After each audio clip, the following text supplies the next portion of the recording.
I'd like to call this meeting of the March 19th regular meeting of the Pike County Fiscal Court to order.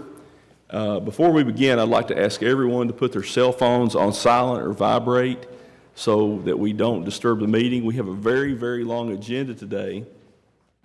Before we ask for the invocation, I would just like to welcome everyone here today. We have a lot of distinguished citizens, and we're very glad to have a big crowd, and we're going to try to move the agenda again as fast as we can. We have several proclamations to do and several appointments. So we'll begin by, is Brother Jimmy Dale here?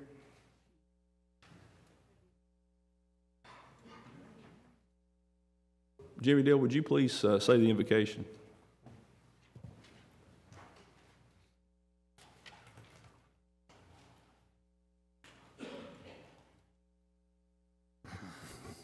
Let's bow our heads, please. Heavenly Father, we thank you today for another blessing, and we thank you for Jesus Christ our Lord and the atonements he made in our behalf. Remember us all today, and let us all work for the better benefit of Pike County. Bless this administration and all the people and all the county workers and all the citizens of Pike County, that we all strive to make it better. Jesus, just look over us and help us to be humble servants to you. Help us, Lord. Our main goal would be to help Pike County to be a better place to live. We ask you these blessings in Jesus' name we pray, and amen. Amen. Madam Clerk, please call the roll. Judge Jones? Present. Commissioner Robertson? Here. Commissioner Tackett? Here. Commissioner Booth? Here. We have a quorum, and we are ready to proceed. The next item is the Pledge of Allegiance, and we have United States Army veteran Reggie Bates here in the audience. Reggie, would you like to lead us in the pledge?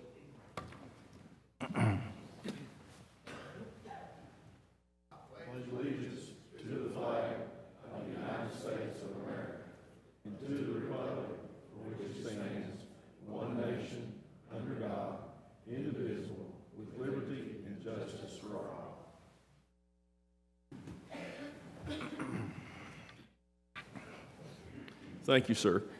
The next item is we have a presentation by the Kentucky Travel Industry Association, and I believe that they have a video that they were going to play. Is that correct? All right. As the sky fills with light, the mountains, a silhouette, waking with the sun. This is where your day in Pike County, Kentucky begins. But this is only the beginning of your journey. Where will the road take you?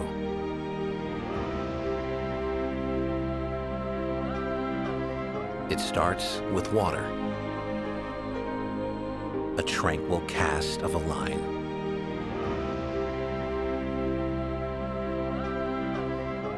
An exhilarating paddle down the fork.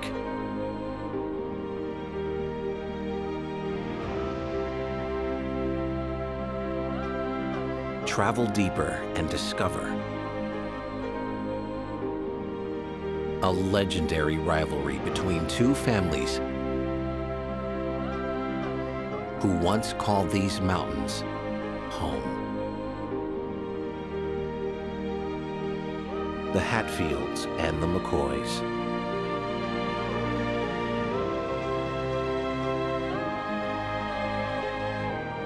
But tonight, a grudge match of another kind. Classic cars lend an air of nostalgia. Burnt rubber and roaring engines tearing toward the finish line.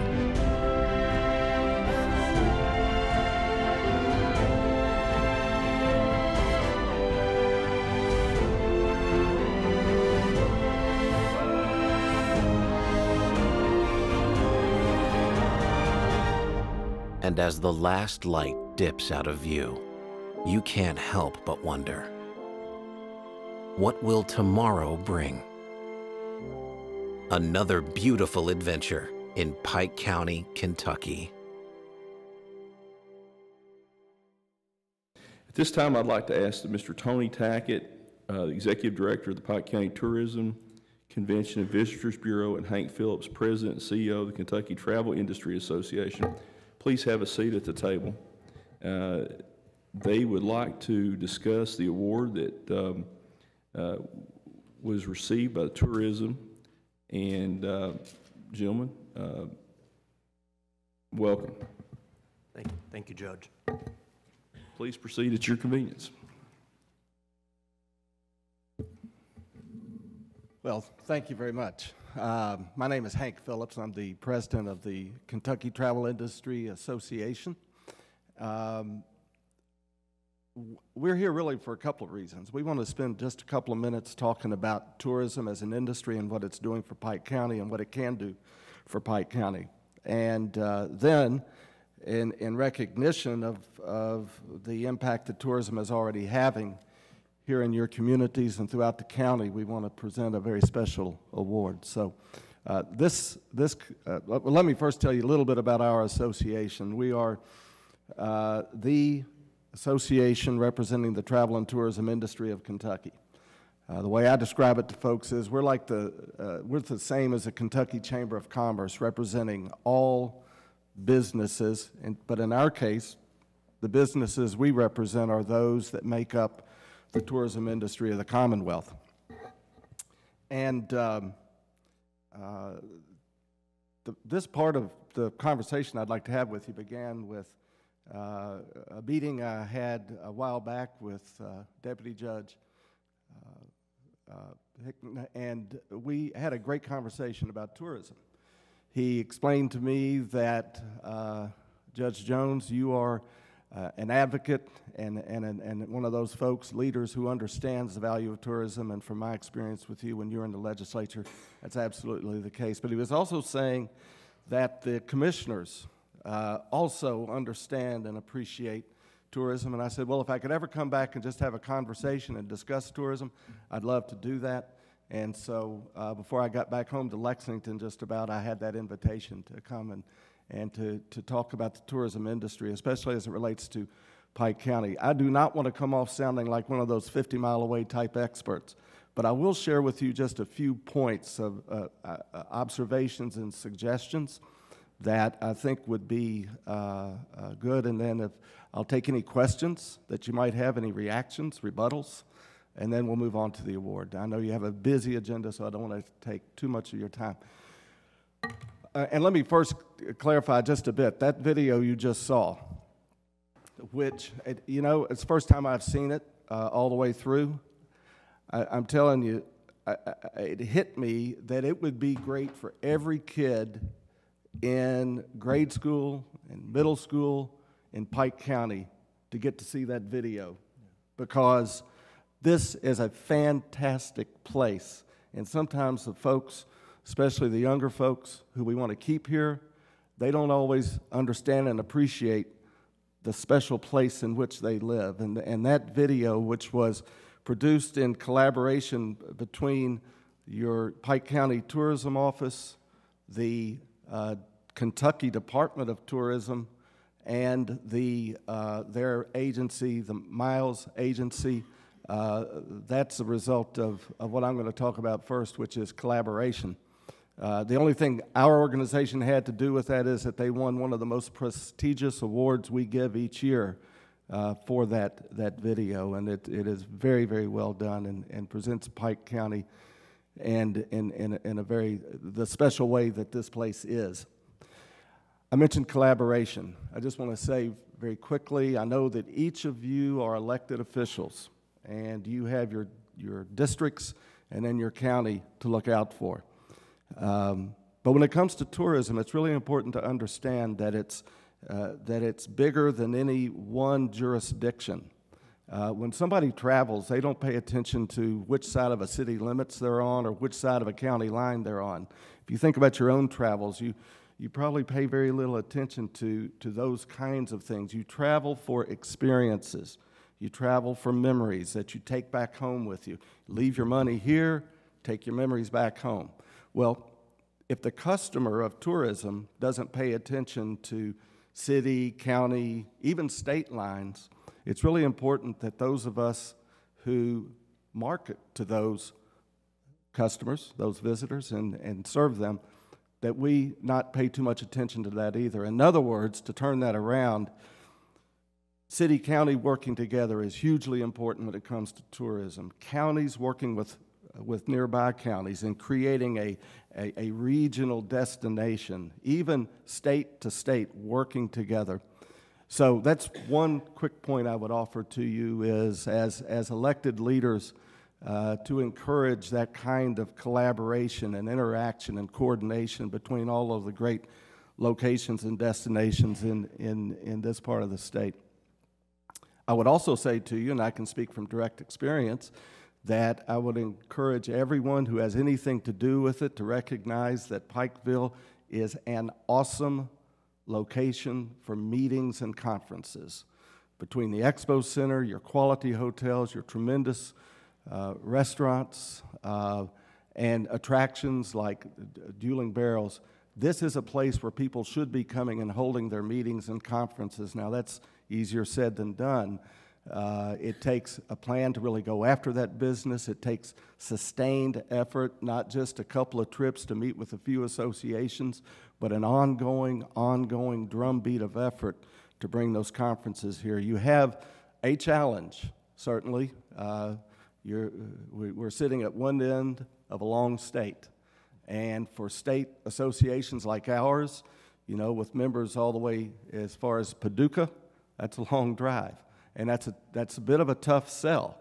But in 2015, we brought our spring conference here, and we brought 200 travel professionals from around the state, and we emphasized the drive is worth it because you're going to see things, you're going to be stunned, positively stunned by what you experience in Pikeville, up to and including especially the friendliness of the folks who are there and all of the amenities that you're going to find anywhere else in the state. We sold them on the surprise factor. It worked. They showed up, and we were true to our word in terms of what they experienced. We are coming back here this year in May 2019 with the same conference. Another 200 folks will be coming into Pikeville for that conference. It can be done. It works. One other thing I'll mention to you is has to do with economic development. And I'm sitting here, this is one where I'm making a general observation, not based on any specific observation, but I know in so many different places around Kentucky, we have folks who are out there doing the economic development work, the great work of trying to bring in businesses and support and expand the businesses that are here. And then over here we have tourism, promoting, trying to bring visitors in. Well, tourism is economic development.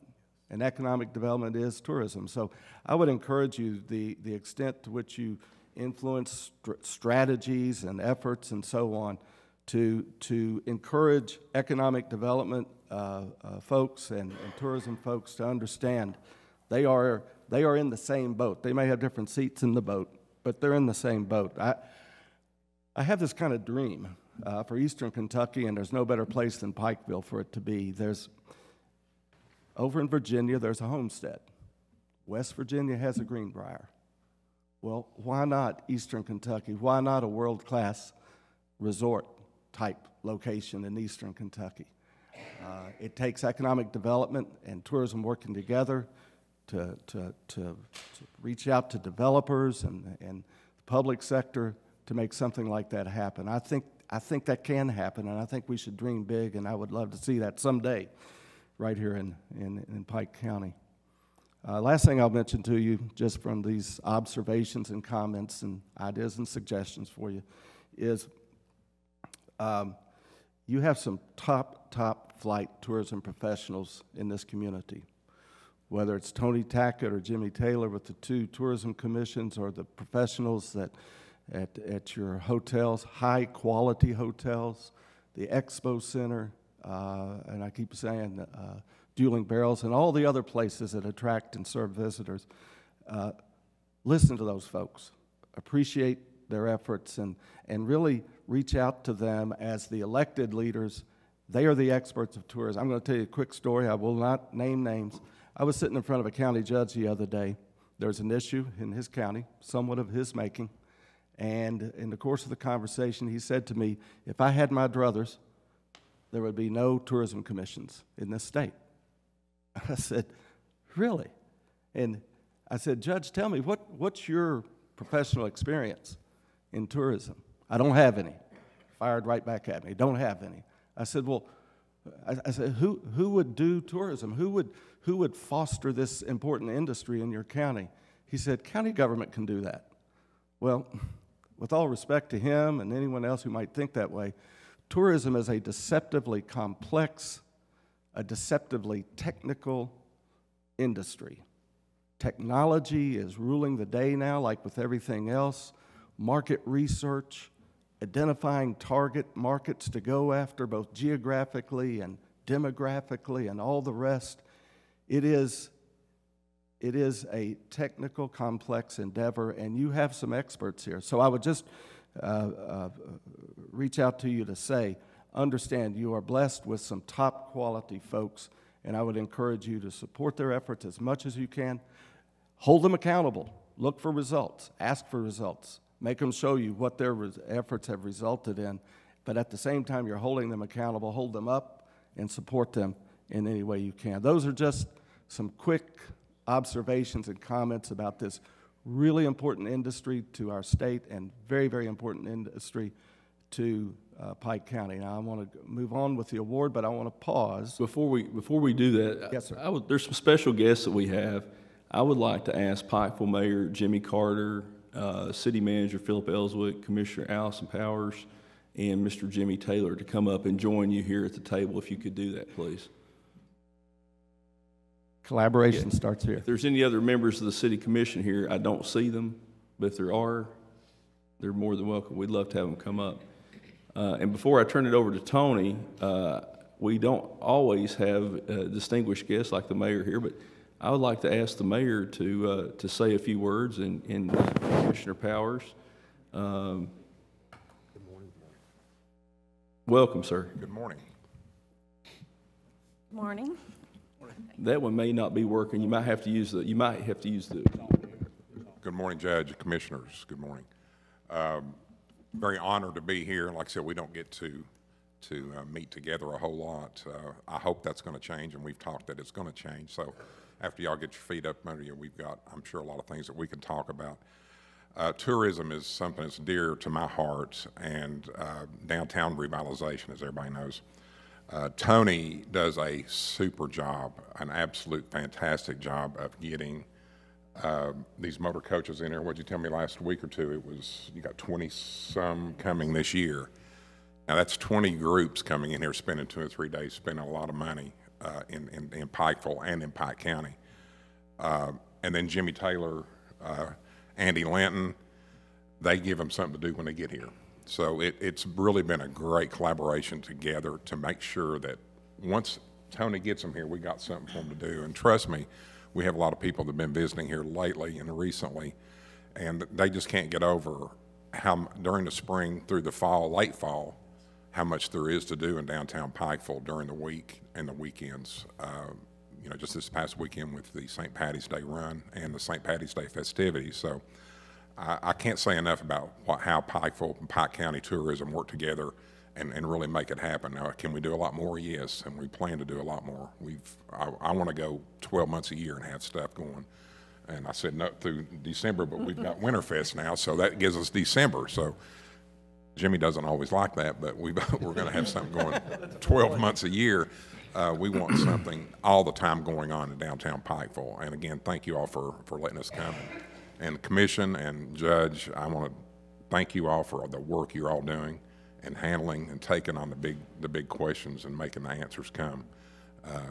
You can't believe what a fresh start this is for this community, for this county to go forward and make it happen. If there's anything we can do to help, please just let us know.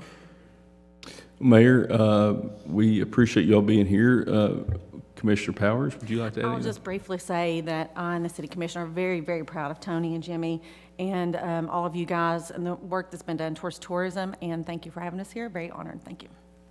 Mr. Ellsworth, do you have anything? Well, first of all, I think this is, it is a rare occasion when we have this type of collaboration between the city and county. The mayor, myself, and the members of this court have had discussions with you and the members of the city commission about how we can work together. And as I've always said, you know, I'm from the county. I grew up at Virgie. I live in the county. But we're all Pike Countyans, and we have to work together to move this community forward. And one of the areas where we have been able to collaborate and where we have been successful is tourism. We've made a tremendous amount of progress, and there's still a lot of work to be done. You know, adventure tourism is another piece of the puzzle that the commissioners, particularly Commissioner Roberts and Commissioner Tackett, you know, we're getting ready to form a adventure tourism committee, and they're going to be participating on that to try to get a trail system up, which we believe will contribute to tourism in this region. But first of all, you know, it is an honor to have you here, and we look forward to working with you. With that being said, I'll turn it over to Mr. Tackett for his comments, and then Mr. Taylor. Once again, thank you for allowing us to be here. It's an honor to even update you monthly. Judge, you know, our collaboration and partnership has always prevailed us to do better for tomorrow. My staff, Lena Goff and Jay Shepard, my right and left arm, you know, we work 6 and 7 days a week. A lot of people may not see us. We don't go to every event or every function or every time the courthouse is open. We're not here. We're doing our jobs. And our job is to us is the beloved Pike County, whether it's Elk Run, Pikeville, Phelps, Belfry, all the way around. To us, someone's coming here for a family reunion, a class reunion, a wedding, or a death. We've had all three into our office this week. One was working on a class reunion, one was a death, and another one was planning their wedding that they will be having next year. So people return to Pike County for many reasons, and our whole goal is to make sure that they get to touch every piece and every place and of identity of Pike County. My tourism board, I couldn't ask for any better, and I'm blessed beyond measure with that. We have our partners from Blue Raven to Dueling Barrels, all the way to the Break Center State Park, to Tim Collins with Food City. Amazing people that see a better tomorrow.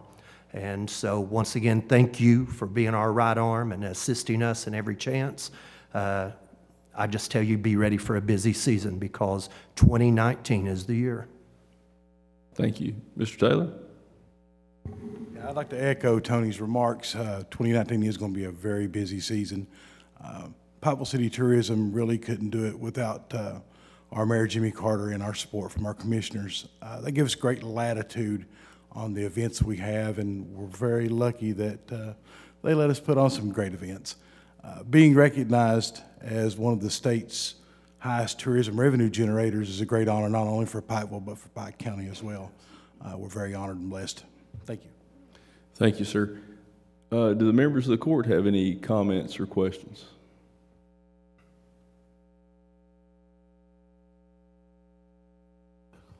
I just want to thank you all for coming. We've been wanting to work with the city of Pikeville for a long time, and I think Pike County can work with you all. So appreciate you all coming and give us some information. Thank you. Before you do the award, I just want to mention a couple of brief points. We're going to be nominating and appointing 2 new members to the tourism board today. But before we do that, there's a very special lady that I would like to ask to come up and have a seat for a second, if you all would make room, and that's Miss Osaline Hall, who is a very dear friend to many of us, who is the mother of our county attorney, and who has spent many, many years on the tourism board and was my next door neighbor for about 9 years. Osaline, would you like to address the court, please? Sir. The floor is yours. I'd like to thank everyone in Pike County. They've always supported me and my family in our businesses and any venture we've attempted. Thank you all so much. I appreciate everyone. And we appreciate your service. And my kids wanted me to tell you hello because they love you like a grandmother. And we do appreciate all the volunteers. But how many years did you serve on the board? It was 30. 30 years. Well, on behalf of the people of this county, thank you.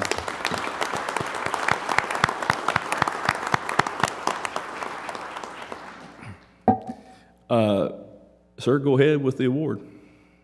All right, well, I'll start and then I'll stand up. But I'll put it in a little bit of context.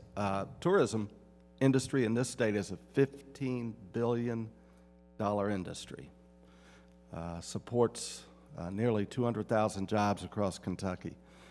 And we, at our association, we work very hard to get out there and to help local elected officials understand that importance, to help our legislators understand it, the business community, and the general public, because the more folks recognize we have become a tourism state, and with the third largest industry in the state being tourism, behind only health care and automotive, the more we all recognize that, then that creates a momentum, that creates the support to make it an even greater contributor to the state. So we spent a lot of time with that message. And last year we looked at a new way, an additional way of presenting that message, and we decided to focus on counties and to identify counties where tourism had indeed emerged within the local economy as a major driver of the economy, and to recognize those counties. That recognition we call our Economic Engine Award. And a county receives this on one of two ways. One is just the overall economic impact of tourism in the county. The other is looking at jobs, looking at tourism jobs as a percentage of all jobs. And so if a county finds itself in a leadership position on either one of those criteria, they've been awarded our Economic Engine Award. I'm here to tell you today with pride, great pride, because I absolutely love this place, that Pike County has earned an Economic Engine Award, not on the basis of one, but on both of those criteria. Your economic impact from tourism, with the latest numbers available from the Department of Tourism, 114, right at $115 million a year from tourism, and over 900 jobs in the county supported by tourism. And so on that basis, I'm very proud to be here to present this award. Now, here's the deal. This is an award for the whole county, because tourism does not succeed without leadership and support, both locally and among state legislators. And certainly not without the rest of the business community recognizing its importance, and especially the businesses throughout the county that serve the visitors. It's everybody rowing that boat together that results in this kind of an achievement. But someone's got to literally receive it, so I'm going to ask Tony and Jimmy, if they would, to, and however we want to do this, to stand up. If we could get all the members of the court and the tourism board just together around here, and that way we could do it facing that way.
Judge, you all come forward, and some people get in the back. Keep, you're a real target right here. Just keep going, because he won't be able to get you. Yeah, come forward. Yes. Yeah. Debbie, come on. So get in a picture there. Okay. Keep going. You need to go that way a little bit. Keep going that way a little bit. Kind of just, yeah, that's good.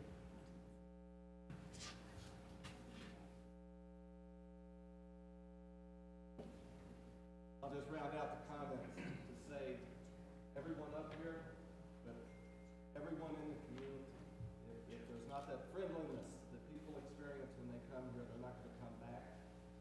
The word of mouth that will go forward won't be positive. So this is an award for the entire county and everyone in it. Set a standard for many other counties in this state to follow, whether they're here in the mountains or any other part of this state. You've set a wonderful, wonderful example. So I just offer everyone our congratulations on this. Thank you all for having me.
Before we go on to the next item, we want to extend a special thank you to Food City for, they were kind enough to bring some donuts by this morning, stuff that they're very good, but that several of us probably needed to pass on. But we certainly want to thank them. The next item on the agenda is approval of appointments to the Pike County Tourism Convention and Visitors Bureau. I would like to ask Ms. Kayla Osborne and Mr. Colin Hall to please have a seat at the table.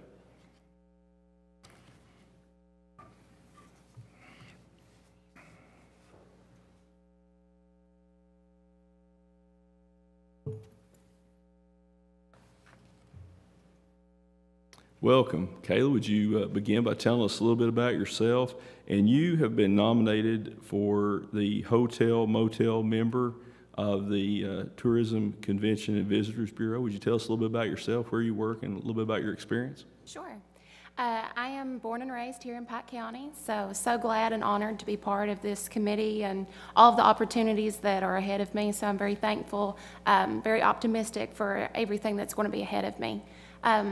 I have always been a part of this area, wanted to stay in this area. I am actually a graduate of the University of Pikeville, graduated from there in 2014. After graduating with my business degree in business management, I went on to work for Pikeville Medical Center with the Landmark Hotel here in Pikeville.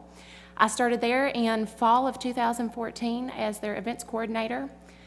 Worked with several of your faces and everything in the area for events that was going on. So I'm very attached and just very optimistic for everything that can be brought to this area, just because of my background and my history with all of the events department and the tourism and everything and the marketing opportunities that we have here. After that, I was also brought in to do management within the Landmark restaurant shortly after, so still staying true to my roots with the events department because that was just a passion of mine. And then January of last year, I was actually moved on as the general manager of the hotel, Landmark Properties here in Pikeville. I've been there ever since, and I look forward to everything that there is to come. Thank you. Thank you. Mr. Hall? Judge, my name is Colin Hall. I'm born and raised here, Pike County. I've left a few times. I went to college in Florida and Richmond and Lexington, and I've worked in Maryland, Pennsylvania, Illinois, and it's just so great to come back here and settle my roots here. And, a few years ago, I started a business here, a restaurant, Jimmy John's. It's been great, and getting to see and meet everyone that I didn't know already before. And I'm just really proud to be back here, and I love it here. Well, Colin, you're going to be filling the expired term for Josh Huffman, who is no longer eligible because he's no longer with the restaurant here. And Kayla, you will be filling Miss Osleen Hall's expired term. So is there a motion to appoint Colin Hall and Kayla Osborne to the Pike County Tourism Convention and Visitors Bureau? Motion. We have a motion by Commissioner Tackett. Is there a second? Second. We have a second by Commissioner Booth. Is there any question or discussion? Seeing none, Madam Clerk, please call the roll. Commissioner Robertson? Yes. Commissioner Tackett? Yes. Commissioner Booth? Yes. Judge Jones? Yes. Congratulations. And Thank you. Make sure you work hard so that we can develop tourism to its fullest potential here in the county. Thank you all. Thank you, Judge. Thank you. I would like to ask Mr. Jimmy Kinney to come up to the table. The next item on the agenda is a presentation of a proclamation declaring April 11th to the 13th, 2019 as Hillbilly Days in Pike County, Kentucky. And he has Mr. Sonny Charles with him. Have a seat, gentlemen. And the mic is yours, the floor is yours. Tell us a little bit about, we all know about Hillbilly Days, but tell us about all the good stuff that it does, Jimmy. Well, I'm here with Sonny Charles. Seemed like the rest of the group, they had to work or do some other stuff that's kind of important, to their families. But I trust that they will be here April the 11th, 12th, and 13th. But something I did want to say is that, through the help of the county judge system and the mayors of Pikeville, 43 years ago, if it hadn't been for them, we wouldn't be having a Hillbilly Days. And here we see it with, with the approval of the county judge and the mayor of the city of Pikeville, that this thing is now growing into 43 years. I know they say it's probably one of the largest festivals in the state of Kentucky, and we're really proud to be that, especially when we're talking about tourism. It just kind of works together, I guess. But, we'll be probably over 100,000 people come through this town, and they eat a lot, and they stay in a lot of rooms, so this is a great thing for them. But, we need to think about the whole heart of the Hillbilly Days, and that's the Shriners Hospital. And through this event, we are close to $3 million that has been taken to the Lexington Shriners Hospital. This is good stuff. Stuff that people don't think about, though, is that as of January, we have 383 active patients at the Lexington Shriners Hospital just out of Pike County. Think about it, Pike County with 383. So this is very important. We have a lot of fun, but we do it for a reason, and these 383 kids are part of it. The $3 million is great. The hospital's moved, and they can use everything we can do to help them. And we've got to keep the Hillbilly Days exciting. We've got to promote more. We cannot let this festival go downhill, because once it starts downhill, you can't get it back. We got to stay on our toes. And I see the tourism and all the people here, they work hard to make it work. I know we have our Hillbilly meetings and have been for months to make sure that this is a good event. And this year, we've added some a couple years ago, and it's called the Pig Drop. And that's where the mayor of the city of Pikeville will be dropping one of the pigs in their little square. And that'll be in front of the Expo Center Friday at 11 o'clock. And I'm going to make a prediction now that within less than 3 years, this is going to be the most talked about event in the state of Kentucky. Is they're going to come to Pikeville to watch 2 pigs drop in a slot. you watch and mark it down. Within 3 years, this is going to be the most talked about event there is. But hopefully we bring people in, they look around, they enjoy the town, they enjoy the people, and we make them feel good. And this is what Hillbilly Days is about. And we got to have about 143 more years of this. So with y'all's help, we really appreciate it. And we just want to keep continuing what we do, and that's have fun and help our kids. Jimmy, approximately how much money has been donated to the Shriners hospitals since the inception of the Hillbilly Days Festival? That's, it's close to $3 million because back, I'm going to say 10 to 12 years that we had Hillbilly Days, they didn't keep records at the hospital. So they missed that. And then when they came up and started keeping the records, and they threw the stats to me, you know, I said, well, wait a minute, you know, we've been given since '77. And they kind of went back and regrouped. There's no way that they ever know for sure because they didn't keep the records. We can kind of estimate it, and we are close to $3 million. I pretty well know that.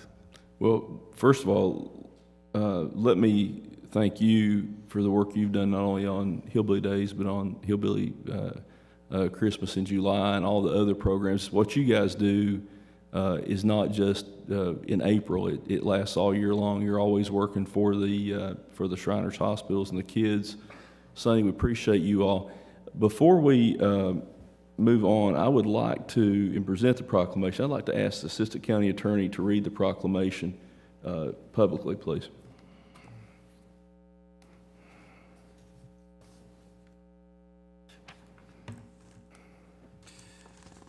We have a proclamation declaring April 11 to 13, 2019 as Hillbilly Days. By the Pike County Judge, Executive of the Pike County Fiscal Court, whereas for this 43rd year, Hillbilly Days, both near and far, have traveled to Pike County, Kentucky to attend one of the Commonwealth's most attended and storied events. And whereas we honor the founders of Hillbilly Days, Howard Dirty Ear Stratton and the late Shady Grady Kenny, for their vision and commitment to the success of a beloved event. And whereas, as the festival with a heart, a portion of every dollar spent during Hillbilly Days goes to help those precious children in need of the wonderful and selfless care of the Shriners Hospital.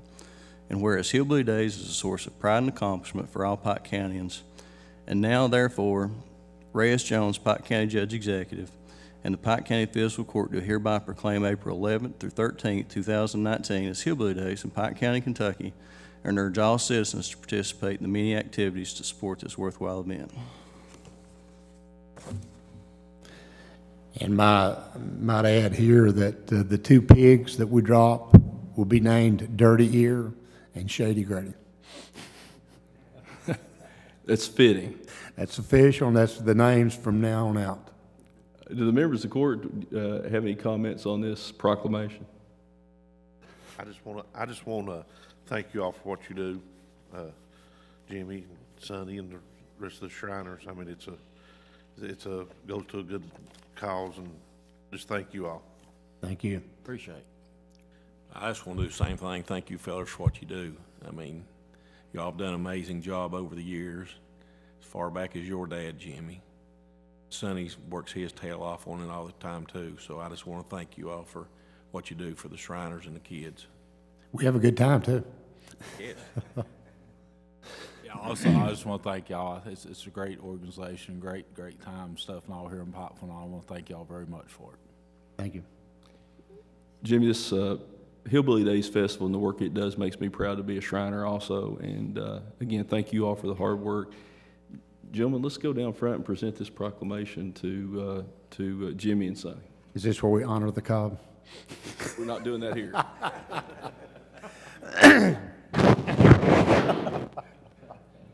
Oh, it's kind of private. Not today, you said.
The next person I would like to recognize, or the next group, is the Pike County Pride Organization. I would like to ask Brother Jimmy Dale Sanders and Betty Brown and Marie Childers to come up to the table, please.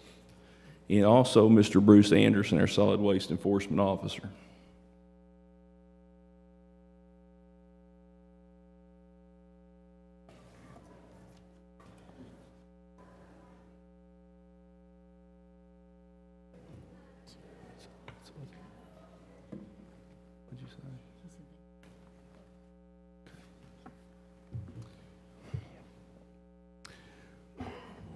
Well, first of all, let me welcome each of you to the court meeting today. As you know, this court has taken a very hard-line stance on trying to clean up this county. The four of us recognize that for Pike County, you know, we've had two presentations, actually three presentations, or three items of business that deal directly with tourism in this county and the potential that tourism has. But I think most of us would agree that we're never going to be able to realize the full potential of our county until we clean it up. We still have a number of people who are willing to dump illegally. We have people who are willing to litter. And those types of things make it very, very difficult to bring tourism jobs or other jobs to this county. And it really perpetuates a stereotype that people have of Appalachia and eastern Kentucky. And at least for the remaining years that we have on this term, I believe this court will continue to push for enhanced enforcement of our solid waste ordinance and our litter laws. Before we move on, we have a presentation declaring the month of April 2019 as the Pride Spring Cleanup Month, and I'd like to ask the Deputy Judge Executive to read the proclamation.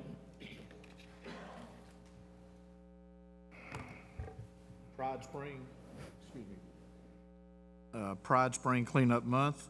Whereas the natural beauty of southern and eastern Kentucky is a treasure for its residents and tourists, and whereas good stewardship of this distinctive environment is beneficial for the health, enjoyment, and economic prosperity of the residents of southern and eastern Kentucky, and whereas the Pride Initiative encourages residents of southern and eastern Kentucky to take personal responsibility for the good stewardship of the region's exceptional environment, and whereas the annual Pride Spring Cleanup is an opportunity for residents to demonstrate personal responsibility by volunteering to pick up litter along roadsides, and whereas Pike County is participating in the Pride Spring Cleanup by organizing cleanup events and recruiting volunteers, Ray S. Jones, Pike County Judge Executive, therefore declares with the Pike Fiscal Court do hereby claim the month of April 2019 as Spring Cleanup Month in Pike County, Kentucky. Be it further resolved that we encourage all residents of Pike County to participate in Pride Spring Cleanup Month. It's our privilege and honor to issue this proclamation.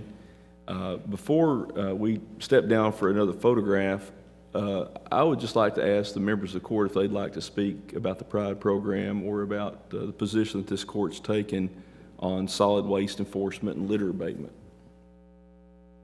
Judge, I got to apologize to him. I missed the last meeting. I was out of town, but I'll be back first of the month. They do a great job. I mean, we're still working on the tire thing for Pike County. I mean, it's just amazing what all they do.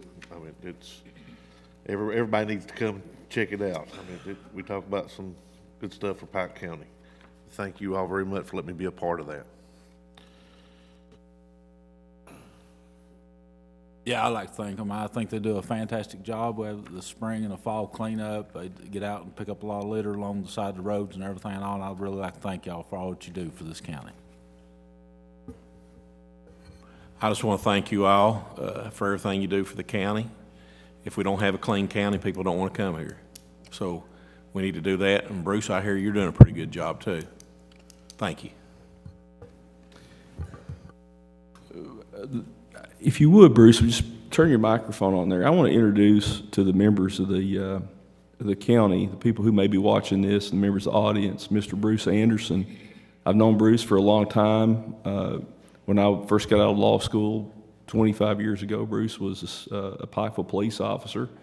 He was a Pikeville police officer for 15 years. He's a certified peace officer, and he's been in the county's employee. He was working litter abatement when this court came in, and there was no one working solid waste enforcement to crack down and prosecute people for illegal dumping. And this court moved Bruce into a law enforcement position. He's charged with enforcing our solid waste ordinance and our litter laws. Bruce, would you just tell the public how many criminal cases that you've opened since in the less than 2 months that you've been in that position? Yes, sir. At this point, we're about at 28, and those are cases that are open. Every case I do is not just a citation, it's a case. And what I mean by case, I check for witnesses, I check for evidence such as garbage with their names on it, and I don't even know the number right at how many calls we receive a day that people believe in this program. So, you know, I know when we announced that we were putting someone in that position, that, you know, there were the Facebook pundits were, you know, what can one person do? Well, if you're one of the 28 people that have had criminal charges filed against you, that they can probably answer that for the folks on Facebook. How many guilty pleas have you received on those 28 cases to this point? 6, sir. So 6 people have pled guilty to illegal dumping in the last 2 months. Yes, sir. 2 are on probation. The ones that stick out most, the 2, they got 30 days suspended jail time if they don't clean their dump up and obey the laws from this point on for the next 2 years. Plus legal fees, plus court costs. Legal fees, court costs, yes, sir. Now, I assume that if those dumps are not cleaned up within the 30-day time period, that you're going to be back before the county attorney's office and the district court seeking to impose the jail term on those individuals. Yes, sir, I am. And did you take additional charges out on another person today? Yes, sir. We're working on that as so, we speak. Well, Bruce, I want to commend you for the good job you're doing. I think you've made this court proud. I think the people on the Pride Board are ecstatic that we're enforcing this. And if we can get the funding, we'd like to add another enforcement officer at some point. That'd be wonderful. Bruce has had a couple incidents so far where he's actually felt threatened in a couple situations. And there's a common theme with people who are illegal dumping. Bruce, why don't you tell them what that is? As of this point, I'm sure all of these people owe large solid waste bills. Everyone I've done so far I think some of them are up in the thousands. So the common denominator is that people aren't paying their garbage bills and then they're going out illegally dumping. I have no doubt if we stay on the road of enforcing the garbage bill pay, that I think that will cut legal dumping at least half in 2, if not more. Well, my children, the children of this county, deserve to grow up in a county that has a clean environment, that's free from eyesores and blighted property. And we would just encourage you to, do everything you can to help us clean up Pike County. Because if you love this county and you take pride in this county, we all have a responsibility to make sure that we do our part to stop illegal dumping. And if you're listening to this program on Facebook or on Pike TV, if you have I've had a lot of people message me about illegal dumps. I think some of the commissioners have. The best way to report an illegal dump is to call the judge executive's office at 432-6247 and report the location, and Bruce, you have something else you want? I'm sorry. Your Honor, also when people do these calls or send messages, please be patient. We're getting so many numerous calls daily that it's becoming overwhelming. And some people are getting upset that I've not contacted them or got to them at this point. I'm putting them in order as I receive them, and I will get to you. That's a promise. Just be patient, because we're getting numerous, aren't we, Jimmy Dale? Pride is getting them. You guys are getting them, and people believe in this. So please, when you give this message, just bear with us and be patient. How many complaints have you received since we moved you into this position? I think probably you've been in that position about 7 weeks, maybe? If that, yes, sir. So how many complaints about illegal dumps or solid waste violations? I would think at way over 100. There's an average right now of 12 a day. So, and then sometimes it's 15. We're getting them, like I said, like you said, we're getting them from all, because people heard the message about the insurance and about, you know, the people that work for a living that try to have something.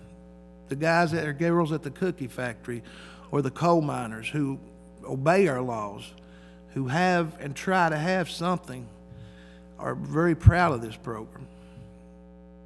Well, you keep up the good work, and we greatly appreciate your work. And we also want to thank the members of the Pride Board for, you know, volunteering to help with this project. It's vitally important, and we thank you all for what you do.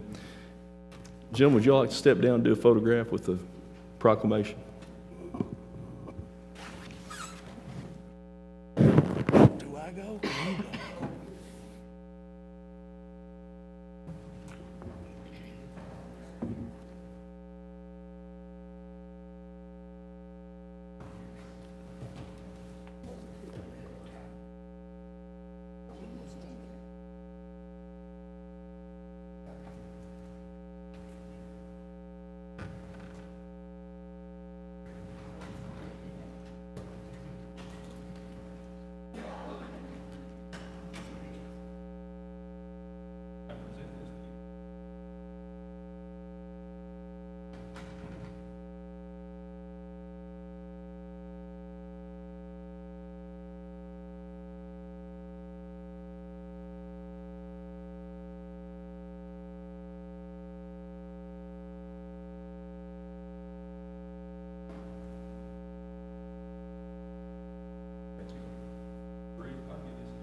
Next item on the agenda is a presentation regarding the Kentucky Department of Transportation's Rural and Secondary Road Program and approval to participate.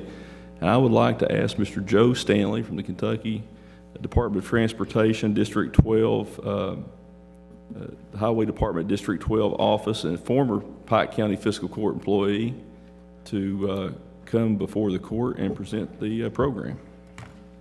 Well, good morning, Judge, and new members of the Fiscal Court. This is a yearly presentation that we have to come to the Fiscal Court in regards to our rural secondary program.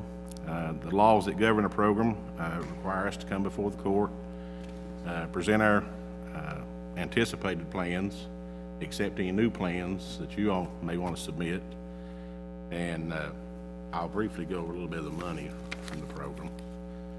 The program is comes out of the gas tax. It's 22.2% of the gas tax is used in a rural secondary program statewide.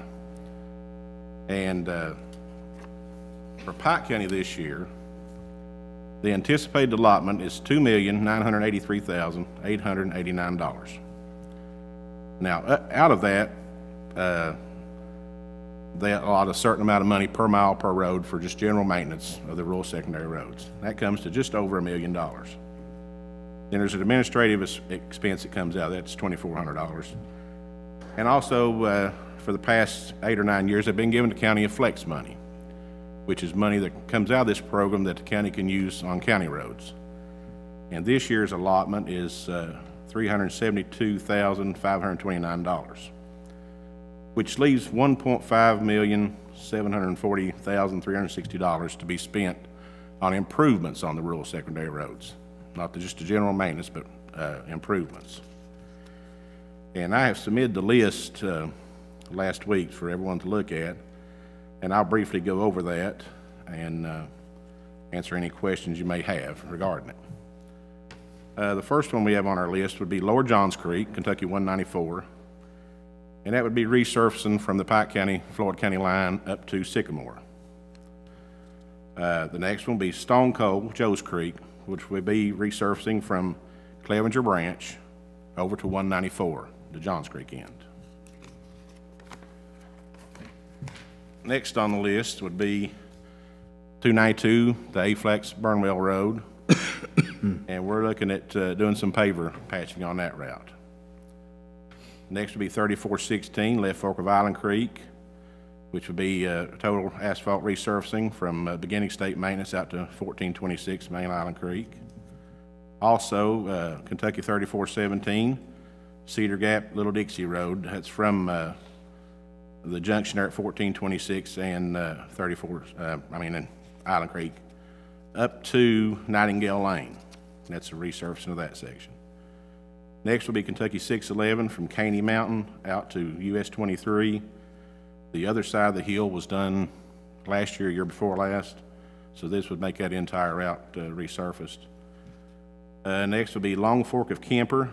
That's from the end of the asphalt now. Coming back out towards 632, it's approximately 2.4 miles. It's a section that's not been paved in a few years, and that should get that entire route up to standard. Next will be Kentucky 195, Ash Camp Road. It would be asphalt patching within a 2-mile stretch of what is within this system.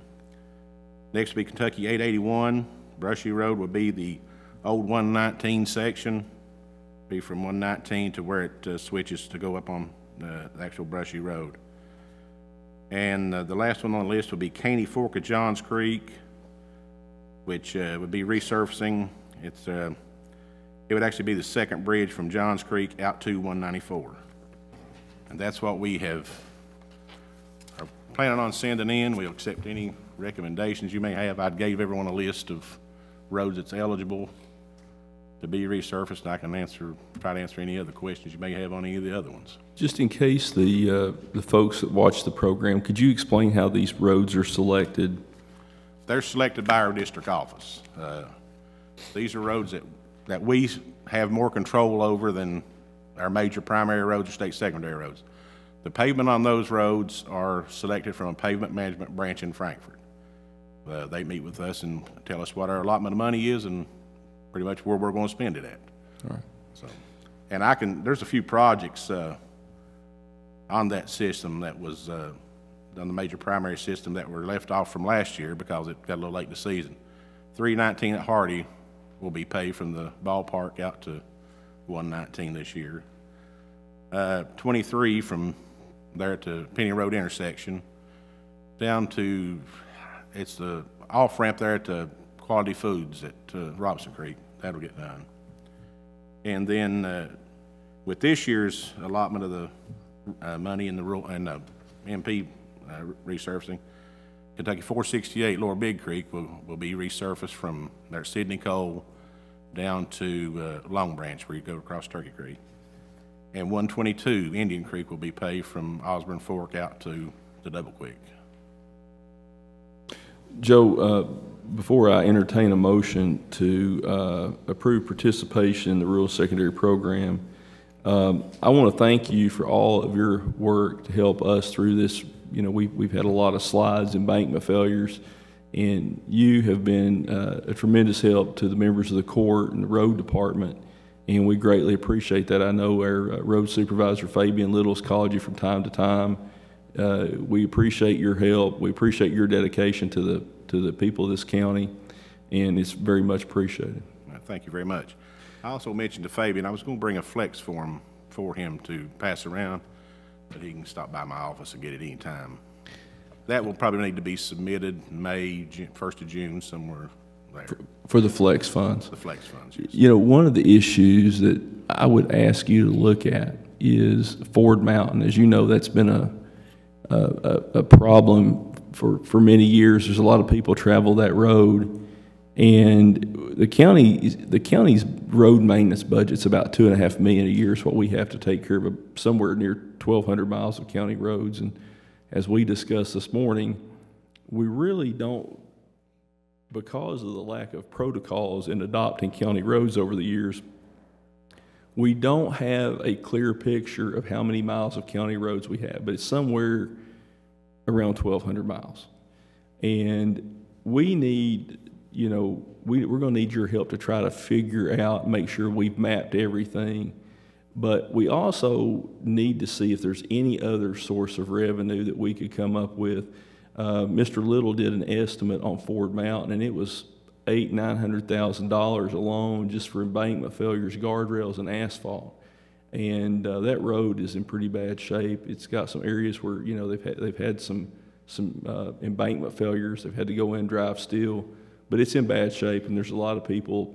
But the county simply doesn't have enough money in its road maintenance budget to tackle. That would literally take half the money that would be spent countywide for an entire year just to address those issues. Do you have any ideas? And my question is, why was, you know, that's not a dead-end road, sort of like where I live. Wonder why that wasn't put into the state road system, because I don't know. Because it goes down to 881 and comes back up. It is state road. Who would we need to talk to about trying to see if there's any other way to, you know, to get it in the state road system? I guess it would take just some kind of resolution from the court to the highway department to see if they would accept it. But I mean, you can always ask the rural secondary commissioner if there's any funds available, any discretionary funds he could help you with. And we'll make sure we call Mr. Tomlin about that here this week. Thank you very much. Is there any questions or comments from the members of the court? Yeah, I had one. Didn't you say, let's see, Joe, is Canada over at Meat House over at Canada, is that also included in the? Yes, that was actually included last year. Last year's rural secondary program was kind of late getting let out for contract, and then the weather got too bad last year for it to be used. So that will be done probably within the next month and a half. On that list, we had resurfacing of Callaway Mountain, Mead House at Canada. There was some paver patching on Forest Hills. Widows Branch will be resurfaced. Turkey Creek from Cold Fork over to Sookie will be resurfaced. There's some patching set up for Ridgeline Road. And let's see, what else do we have on there? CC Trail in the head of Smith Fork over to Biggs has got some patching set up for that. Okay. All this will probably be done before this other. It has to be done before the end of July, or June. I'm not sure what the date is on the contract. But. Okay. And on the $372,000 on this flex fund, this doesn't have to be spent on one certain road or anything. It can be spent every multiple roads. I mean, I've seen it as high as 15 or 20 roads, so it can be spent whatever the court decides how they want to spend it. Okay, that's all I've got. Any other comments or discussions? I just want to thank you, Joe, for the last couple of weeks, what help you give the court. Thank you. Anytime. Thank you, Joe. Appreciate what you do for us. Okay, man. Is there a motion to approve participation in the Kentucky Department of Transportation Rural Secondary Road Program? Motion. We have a motion by Commissioner Booth. Is there a second? Second. We have a second by Commissioner Tackett. Is there any question or discussion? Seeing none, Madam Clerk, please call the roll. Commissioner Robertson? Yes. Commissioner Tackett? Yes. Commissioner Booth? Yes. Judge Jones? Yes. Lisa, I'll need a copy of the order as soon as it gets signed. Thanks, Joe. Thank you. The next item on the agenda is a Pike County Jailers update, and we're going to pass over that Brian Morris called this morning, and he is over at the hospital awaiting the birth of his first grandchild. So I would like to extend congratulations on behalf of the members of the fiscal court, and we will move his presentation on the public works program that he has been working on to help take over a lot of the maintenance on the county buildings and parks and playgrounds. So he'll be here at the next meeting. The next item on the agenda that we will take up is the approval to establish a community corrections board. Is Sharon here? Sharon, would you please have a seat up front, please? Introduce yourself and explain the need to establish a community corrections board. Hello, I'm Sharon Hall, and I'm the grant administrator here for the fiscal court. And the reason that we need a corrections board at this time, or possibly, was that we applied for a grant last week for a little over $131,000 for home incarceration program for the Pike County Detention Center. But in order to be eligible to be awarded that funding, a community corrections board has to be appointed. Now, the purpose of that board is to provide direction, assistance, and the implementation, and they'll also have to evaluate the program. They will be the oversight to the home incarceration program for the detention center. Now, the detention center has always had the program on a very, very small scale. What I've noticed at some points, they've only had maybe one person on home incarceration. The funding from this grant would enable them to have up to 20. And the funding also would fund 2 full-time staff, a new electronic monitoring system that would enable them to be able to handle 10 enrollees in the program at a time. But in order to be eligible, we do have to have a corrections board. Let me just read the relevant portions of this summary. So as I understand it, grants may be awarded only to community corrections boards as set forth in KRS 196.725, unless the commission determines that the community corrections program is governed by a board which will serve the same function. The purpose of the community corrections board is to provide direction, assistance in the design, implementation, and evaluation of the community corrections program.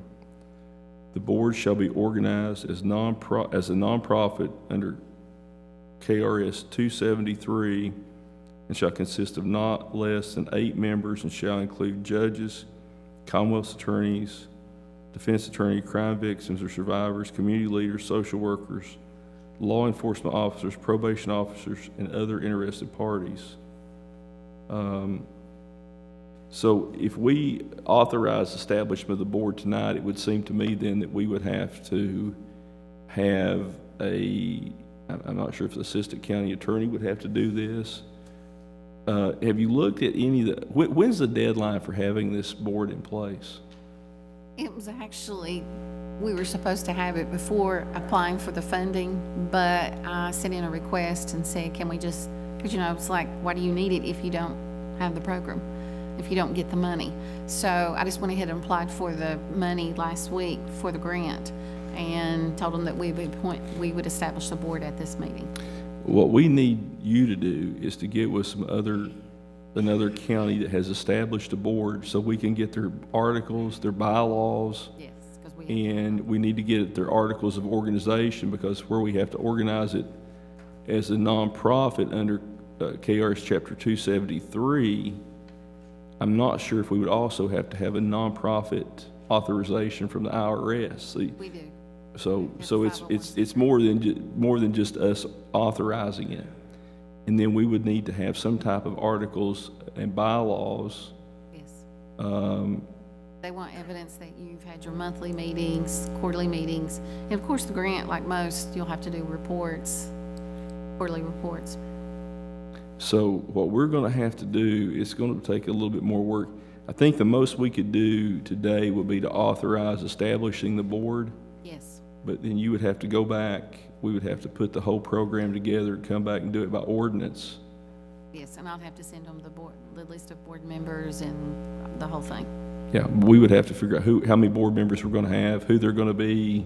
I think it has to Yeah, so we need a whole packet of information if you could find out another county that's done one. Really, all we needed to do today is to say that we would establish that Okay. board if we were awarded agency.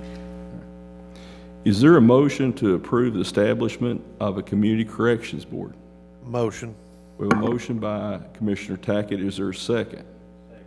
A second by Commissioner Booth. Is there any question or discussion? Before we entertain a vote on this item of business, thank you for the work you're doing. You're doing a fantastic job.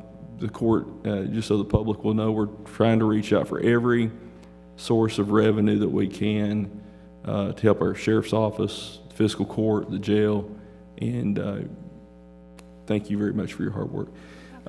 Madam Clerk, please call the roll. Commissioner Robertson? Yes. Commissioner Tackett? Yes. Commissioner Booth? Yes. Judge Jones? Yes, thank you.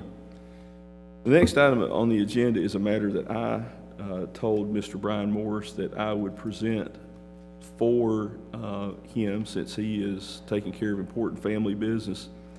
We have to have the jail budget in Frankfort by April 1st. This is the last regular fiscal court meeting that we're going to have before the deadline to acknowledge receipt of the jail budget. And I want to first of all say that that the jail is on, for the current fiscal year, for the 18-19 fiscal year, the jail is on pace to be somewhere near $300,000 under budget. Is that correct, Mr. Stacy? The jail is on pace to be around $300,000 under budget. So, and that's very good news, because the jailer and the jail staff have done everything they can to maximize the amount of revenue that they're bringing in from state and federal inmates. They're really on the way to making the jail, if not self-sufficient, as close as possible. I think there's only one jail in Kentucky that's self-sufficient, that pays for its own operating expenses. But we had appropriated, I think it was 1.357 in the current budget, or actually the prior court had adopted that budget, and it's looking to be about $300,000 below budget, which will help us as we go into the next budget cycle. This budget is a budget of about $5.080 million, and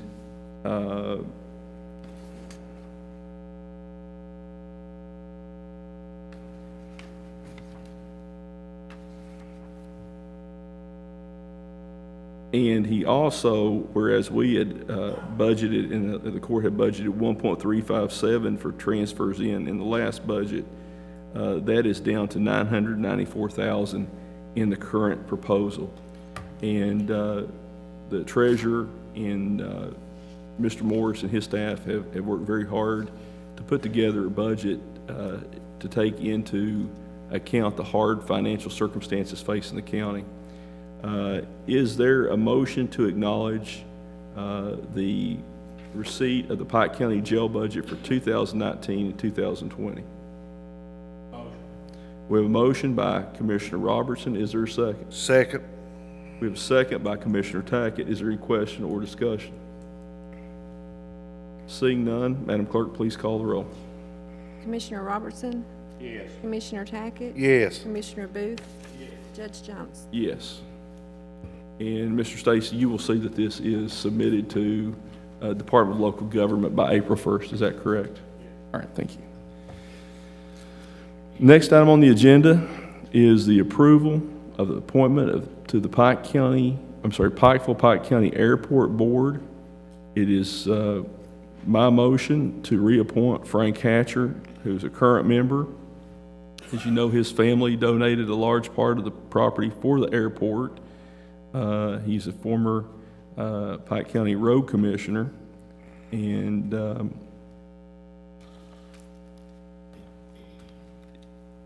do I have a motion to approve the reappointment of Frank Hatcher to the Pikeville Pike County Airport Board? Motion.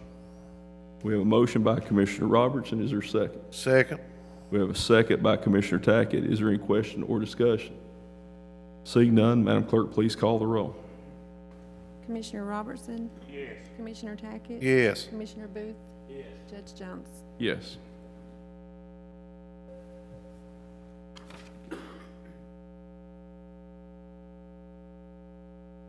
The next matter before the court is the adoption of a resolution in support of the 2019-2020 Kentucky Recycling Grant and authorization for the judge executive to execute all documents related to this grant.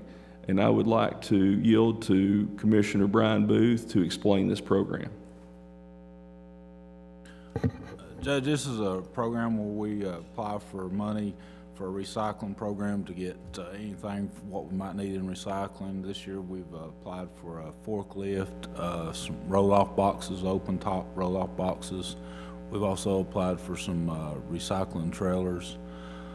Me and Sharon Hall has worked really close on getting this grant together. I guess she's put more effort into it than I have, but we worked together to get this grant.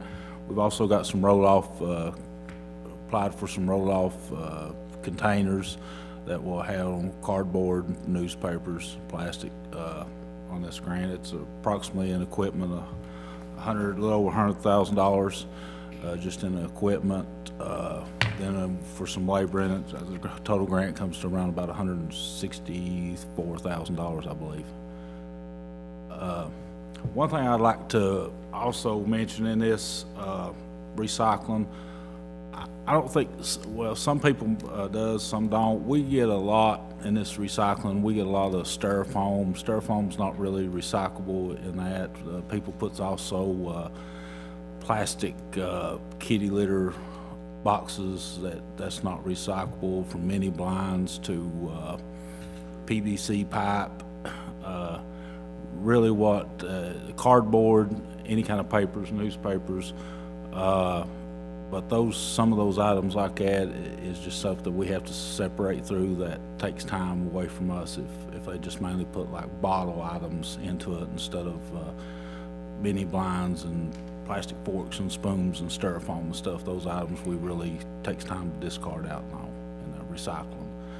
So that's what I have on that grant right there. This like I said, this is just a grant that really helps us out and get stuff that we need throughout the county for a recycle program. Commissioner, thank you very much for the briefing on this. Again, we're trying to maximize every dollar we can from every source, and Commissioner Booth is the chairman of the Solid Waste Committee within the Fiscal Court. He's worked very hard on this, along with Ms. Hall. Thank you for your work again on this issue. Do we have a motion to adopt the resolution and approve execution of all documents related to the 2020 Kentucky Recycling Grant? Motion. We have a motion by Commissioner Robertson. Is there a second? Second. We have a second by Commissioner Tackett. Is there any question or discussion? Seeing none, Madam Clerk, please call the roll. Commissioner Robertson? Yes. Commissioner Tackett? Yes. Commissioner Booth? Judge Jones? Yes. Ms. Hall, would you please come back up again for us? The next matter is adoption of a resolution in support of a Kentucky ARC Flex E grant funded through the Center for Rural Development in the amount of $10,000 to be used as additional funding for the Pike County Broadband Project, implementation plan, and authorization for the judge executive to execute all related documents. Ms. Hall, would you please explain this, or I'm not sure if Mr. Robertson, Commissioner Robertson, want to comment on it as well, since he's working on has met with you on that as well. Yes, okay. There was a grant that was applied for through Kentucky Power, AEP, and also through Economic Development, totaled around $85,000, and we were approved for it. We sent out the RFPs. They're actually still out there right now. This will be the last week that we will be accepting proposals. But in the process, when we met to do the proposals and talk about the grant funding that we had received, we realized we didn't really have enough money. That $85,000 is not going to do a feasibility study and a strategic plan. You know, and what's the point in having a study? I mean, it's a lot of facts if you don't have a strategic plan that will tell us what to do next. This is what we need to do. This is how much funding you need for broadband. So I just got lucky. And a grant came across my email for ARC flex money through rural development. The money came from ARC to rural development, and these were little small mini grants. So I sent it down and said, hey, let's just get this additional 10,000. That's probably what we'll need. So we're applying for that so that we can get a good plan. Is there any comments or questions on that? The matter before the court, is there a motion to adopt a resolution and approval to execute all related documents to the Kentucky ARC Flex E Grant Fund through the Center for Rural Development in the amount of $10,000 to be used for the Pike County Broadband Implementation Plan? We have a motion by Commissioner Booth. Is there a second? Second. We have a second by Commissioner Tackett. Is there any other question or discussion? Seeing none, Madam Clerk, please call the roll. Commissioner Robertson? Yes. Commissioner Tackett? Yes. Commissioner Booth? Yes. Judge Jones? Yes. Thank you. Next item is the approval of a contract with Kevin Jerome Prater for services of sound system and the booking of entertainment for Hillbilly Days 2019 and authorization to issue a check in the amount of $2,600. It's my understanding Mr. Prater will be responsible for scheduling and maintaining all the music at the Pike County Courthouse and will assist in the stump speaking that will take place at 10 a.m. on April 12th on Saturday morning. This is the same fee that he was paid last year by the prior court. Is there a motion to approve? We have a motion by Commissioner Booth. Is there a second? Second. We have a second by Commissioner Robertson. Any question or discussion? Seeing none, Madam Clerk, please call the roll. Commissioner Robertson? Yes. Commissioner Tackett? Yes. Commissioner Booth? Yes. Judge Jones?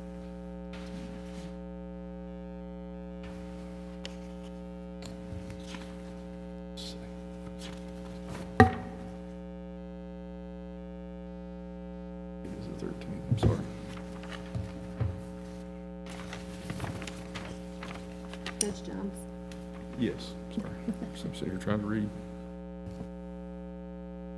The next matter is approval of the appointment of Dennis Fight as coordinator of scheduling for the Belfry Area Little League baseball games that will be played at the fields owned by the Pike County Fiscal Court.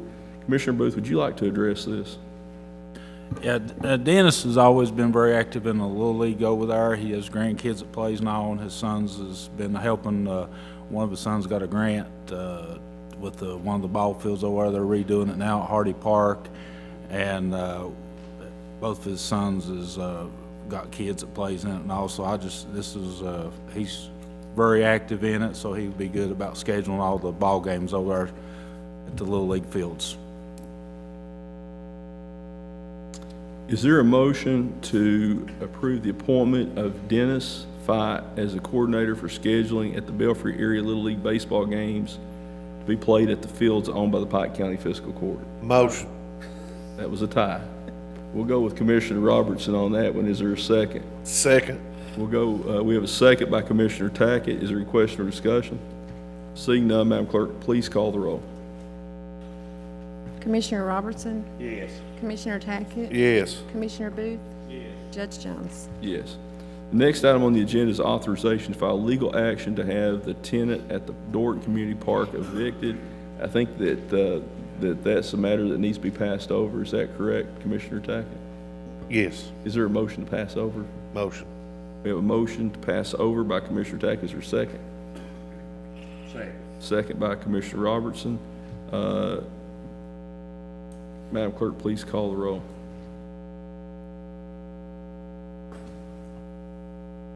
Commissioner Robertson? Yes. Commissioner Tackett? Yes. Commissioner Booth? Yes. Judge Jones? Yes. So we'll pass over that one until we have a little more information. But that is a matter that needs to be addressed pretty quickly because there's been some issues up there. Next matter before the court is the first reading of a proposed ordinance amending the Pike County Administrative Code. I would like to ask the Assistant County Attorney to please read give us a first reading of the ordinance. Judge, this is the first reading, so no vote will be required. This is section 484 relating to disciplinary suspension, hourly employees and administrative employees.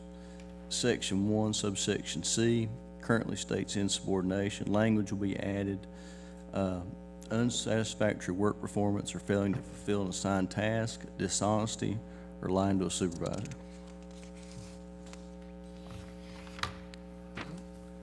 And then the next item, Mr. Kane, deals with, that was suspension, is that correct?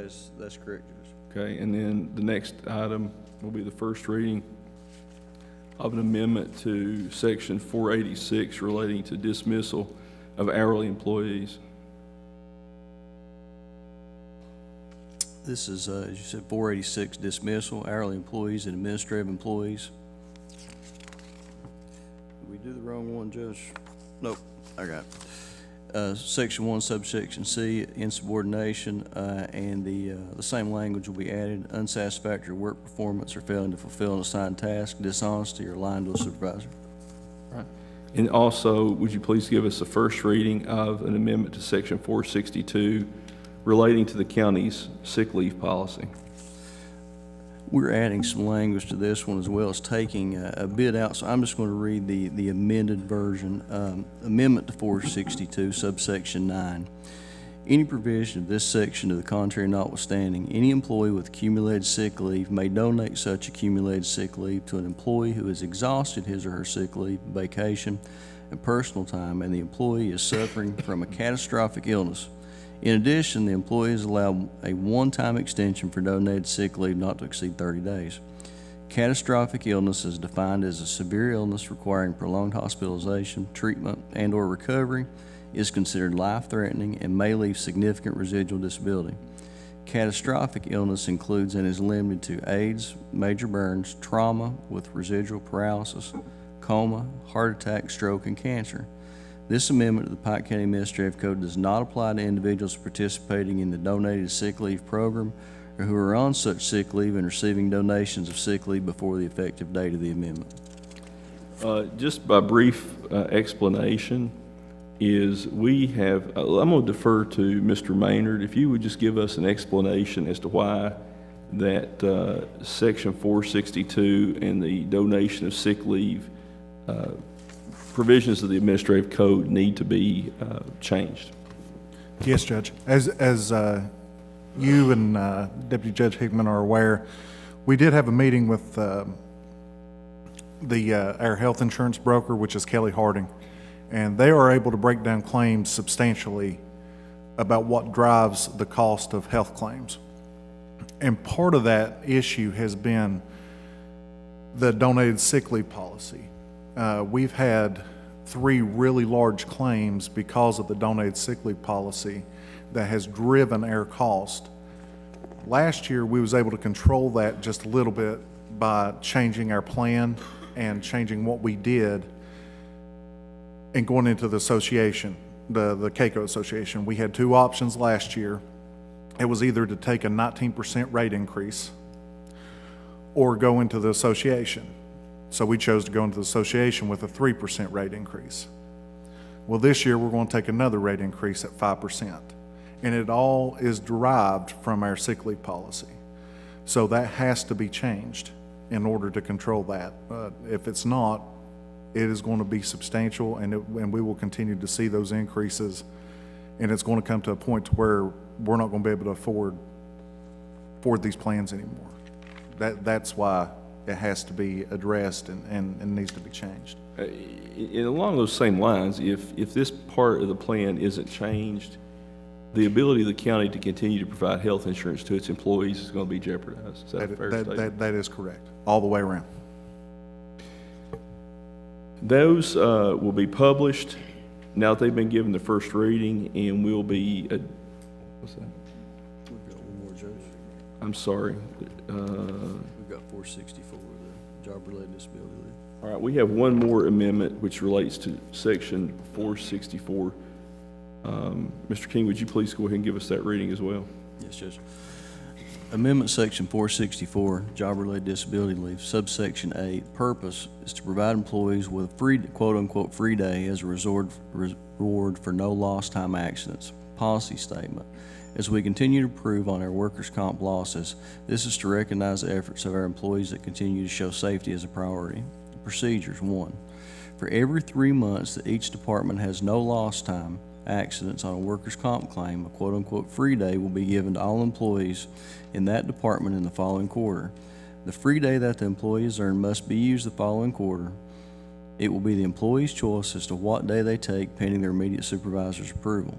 Any employee wishing to take a day within a specific month of the following quarter shall notify their supervisor within the first 3 business days of the month in which they wish to exercise the free day. 2. For every department that goes accident-free for an entire year, this will include auto losses as well as workers' comp losses. The fiscal court will give each employee of that department an additional $75 for the purchase of new uniforms. Definitions: free day, paid day off. No lost time accidents is defined as a lost time accident is defined as an accident that occurs that requires the employee to miss work. Medical only claims will not count against the employee. And then there's a disclaimer: this policy is not designed to discourage any employee who is injured from seeking medical attention. We encourage every employee who gets injured on the job to be cleared by a physician before returning to work. This policy is only designed to reward employees for making safety a priority. Thank you, Mr. King. So once those 4 amendments are published as required by statute, they will be acted upon at the next regular fiscal court meeting for adoption into the county's administrative code. Mr. Maynard, do you want to just touch on that last amendment that relates to the workers' compensation? Sure. As the county employees are aware, we did implement a policy last year. I think it was in February that we retrodated to be effective January 1. That policy was exactly what Mr. Keene had just read, which was the Free Day Initiative. We did that to reward employees for showing safety as a priority. And that has been really effective. And I'd just like to thank Judge Jones and Deputy Judge Hickman for wanting to put that in the administrative code. I think that's a great thing, and we have done some really magnificent things with the comp as that relates to that policy. Thank you. Mr. Maynard, would you just briefly, because of the number of accidents and claims that the county has had, give us an idea of what we've been told that the county's workers' comp premium is looking like it's going to increase if we stay with CAECO? Okay. Let me explain how this works. Last year, our losses were right at about $142,000, which is outstanding for us. I mean, we have a large workforce, and we are below what NCCI, who is a national comp administrator, and they develop what's called an experience modification, and it is based on losses versus your premium. What they do is they take all 120 counties in this state, and they'll look at every loss throughout this state, and then they'll make an average. Well, last year, for the first time, and what I've looked at in 20 years, we are below what we're expected to lose. However, the previous 2 years, it's out of control. And those losses are still hitting us to this day. So we have, I think it was, our losses for 17-18, no. Our losses for 16-17 are $828,000. Our losses for 15-16 are 428. I may be off on my math. It's not going to matter that much because that's still way above the expected loss ratio. So what ends up happening is when you're that high and you turn in those losses versus your payroll and what you're expected to lose, it drives your experience modification up. So we are at 1.78 right now on our EMOD. And to give you an example of what that means is if our minimum premium for our payroll is $345,000, which it is, multiply that by 78%, and that's what we pay, in addition to what the premium should be. So because of the losses in those 2 years I just explained to you, our E-mod will go up to 2.38, which is a 60% increase from where we currently are. By doing the math, by default, because of the E-mod, your premium is going to go up $442,000. That's by default. That's before you take anything into account, such as debits or credits, which the underwriter can give you. And I can tell you with that high of an E-mod, you will not get a credit, it will be a debit. We were able to work that debit down last year. I'm not so sure we're going to be able to do that this year. So if the debit stays the same, that's where you're at. If they increase that debit, well, you could look at a potential another 10% increase. So it could be a 70% increase. That's where you're at. And it all derives from 16, 17, 14, 15 loss years. That's what losses can do to you on your premium. And one other thing is, I think the fact that the county does not have a working safety program is a factor that has led to some of these claims. And I know that we've made some progress on that, but at some point we're going to have an OSHA certified safety officer or safety director here for the county, and we're working on that, something we discussed this morning. So thank you for the information, and then we'll try to work forward to get that premium as low as possible. Thank you, Judge. Excuse me.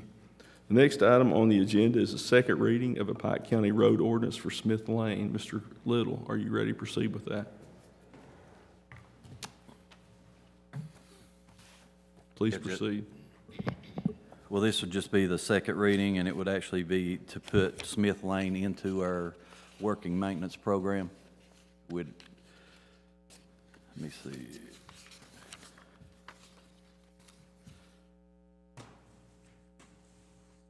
Well, I was trying to find where I'd done it. I think Mr. Keene has it. No.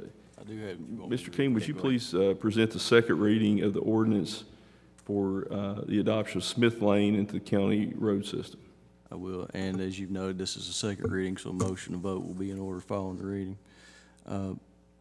Notice of intended passage. Whereas it has been determined to be in the best interest of the public for the Pike County Fiscal Court to formally accept public roads into the official county road system, and whereas KRS 178.010 subsection 1B defines a county road as a public road which has been accepted by the fiscal court into the county road system, whereas the fiscal court finds that the 30-foot minimum cannot be met due to the topography of the road or other extraordinary circumstances, the 30-foot width would not be appropriate.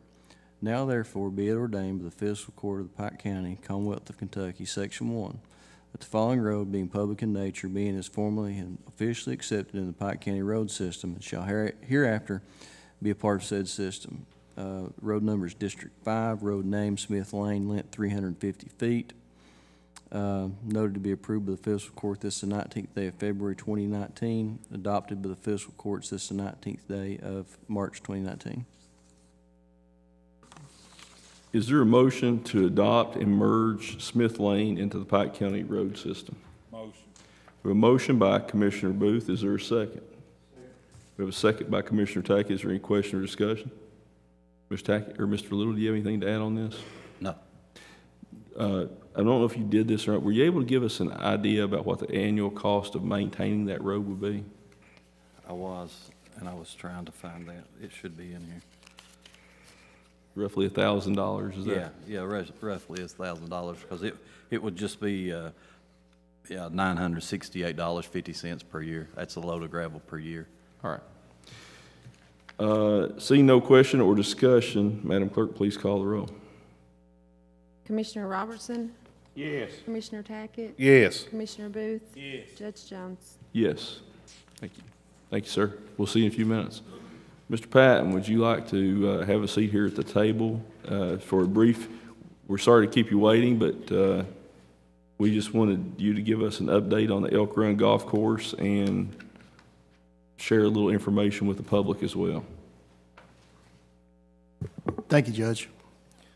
Last week we had a significant event, I guess. The FEMA people went out and looked at the golf course on Monday, and we had put in an estimate for an additional, it'll end up being right around $120 to $130,000 by the time we get her final numbers in. But I did get her some numbers there Monday, which is in addition to the $30,000 roughly that we already had approved for the February flood of a year ago. So all totaled, we've got about $160,000 worth of FEMA assistance for projects to help the golf course. I wish I could say this is going to be a short-term fix, but it's not. It's going to take a lot of work, a long time to do, and a collaborative effort to get it done. Currently, the course is basically in winter dormancy. It's the greens are still dead. I reseeded the greens 3 times, and 3 times they came in, 3 times they died. So my assumption was that the soil profile was no longer able to sustain that, and they need to be replaced. Basically, the first 4 to 5 inches, the A horizon on most topsoil profiles. So anyway, the where we stand is basically where we have been. We do have the good fortune to have FEMA and our good stewards of our county that work together with them to get to help us get these numbers in. So we're glad for that. But the judge had asked for a plan to save the golf course, basically. So I'm here today to try to share what my thoughts are. I wish I was smarter. Unfortunately, I'm not. It's not because of genetics. Both of my parents were smart. I just kind of was left out on that. I can't come up with it. As far as a short-term plan, I know of none. And the reason I say that is because it's going to take money to do this. Money needs to be spent on the greens. Money needs to be spent on equipment, and golf courses are expensive. The good side of it is the irrigation system is working. I got a brand new pump in there. So all that is fine. If we get some help on the greens and are able to reseed them and resurface them, the course should be able to operate and do well. Since the meeting started off with economic development and tourism, just for information purposes, we get calls every year, people coming in for Hillbilly Days. They want to come and play golf. They love doing that. They love that course. It's a great course. And we've already had calls this year. There's a group from Ohio that calls every year. They got a bunch of guys that come down. They just love to get out and play golf at Elk Run. So, it is an economic development tool. It is a tourism tool. And obviously, it's just my opinion. Obviously, it's worth saving. Nobody in their right mind would do what I did. You wouldn't take 19 dead greens and have to mow a golf course with a hay mower. Nobody would do that. And if there is somebody else out there that's a citizen of Pike County that's doing that for Pike County government projects, I'd like to know who they are. I'd like to go out and eat pizza with them, just talk about some stuff. But that's what I did. And so I don't regret it. I just wish I could make it work, and I'm willing to work with the county in any way I can. But as far as moving forward, it's going to take some money from somewhere to get that done. Basically, the greens need at least reseeded again. You could reseed all the greens for $5,000. That'll pay for pin cross bent, creeping bent seed, adequate enough to do all 19 greens, and the sand that's needed to do that process. It costs about $5,000 to do all the greens. But folks, it's going to take money.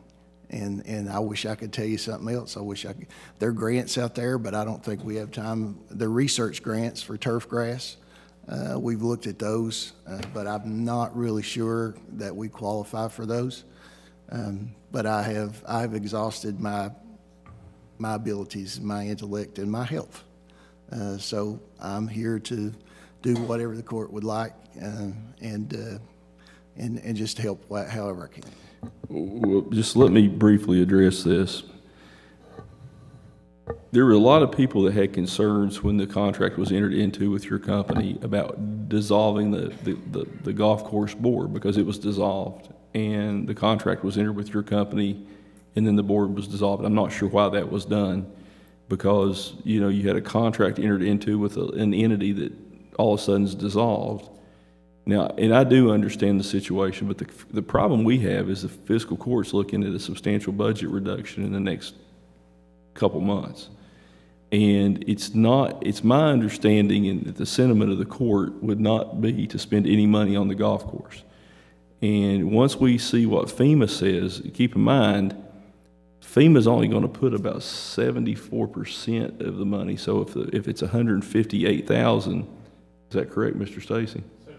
75%, and then the county puts in 12 or 13%.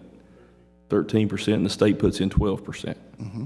So if FEMA comes up with the money, then at that point, the county would have to look at the match in order to get the state and the federal money. Mm-hmm. But we have a meeting on April 8th with Colonel Evers, who is the commander of the Huntington Division of the Army Corps of Engineers, and one of the things on the agenda is to discuss with him the repeated flooding at the golf course, to see whether they will allow us to construct a berm on the front nine where there's no berm now, or to raise the berm on the existing nine. This is a repeated problem with repeated flooding, but the court is of the opinion that that the contract is still in place on the management of the golf course for the next 2.5 years. The court's not in a position to take over the management of the golf course at this time. And I think if I'm speaking out of turn, I'll stand corrected. But I think we need to wait and see what FEMA says. I think we need to wait and see what the Corps says. But just to be clear about this court is of the opinion that we're not going to spend any money on the golf course when we have so many other pressing needs right now. That may change if the budget situation changes, which none of us really foresee happening. It's hard for us to justify spending money on the golf course when we have volunteer fire departments that are not adequately funded, when we have a massive liability in our solid waste system, when we need another solid waste enforcement officer to try to address the massive dumping and garbage problem that we have. But we'll be happy to try to work with you within the parameters. Maybe Mr. Williamson has a source where he can help you get grass seed cheaper. Maybe we can have, work with Mr. Morris at the jail to help with some inmate labor to try to help get the greens redone. But, none of us have expertise in running a golf course. And we are not in a position where there's no board in place, there's no county employees dedicated to the golf course. Just do the best you can until we can come up with some long-term solutions to this. Okay. I do want to point out one thing, and I'm not trying to be cute about it, but it needs to be said. Paragraph 4B of the agreement says this: the agreement may be terminated by the contractor at the contractor's discretion by providing at least 30 days prior written notice to the company. So again, I will help and I will do what I can do, but the limits are it will not interfere with my ministry and it will not interfere with my health. We understand that, but to the limits of your ability, we would appreciate you doing what you can to get it back open if it's even possible. And it may not be possible. The problem is if it's not open back in the next 6 or 8 weeks, you're going to lose the entire year. You're correct. And you're not going to be able to plant grass on the greens in June and get them back. I mean, it's just not going to happen if you can't get the greens. What will be the time frame to reseed the greens? 6 weeks. So you're at the point where it needs to be done now, so to take advantage of it needs to be the soil temperature needs to be at 52 degrees, and once it's 52 degrees, you can basically sow bent grass.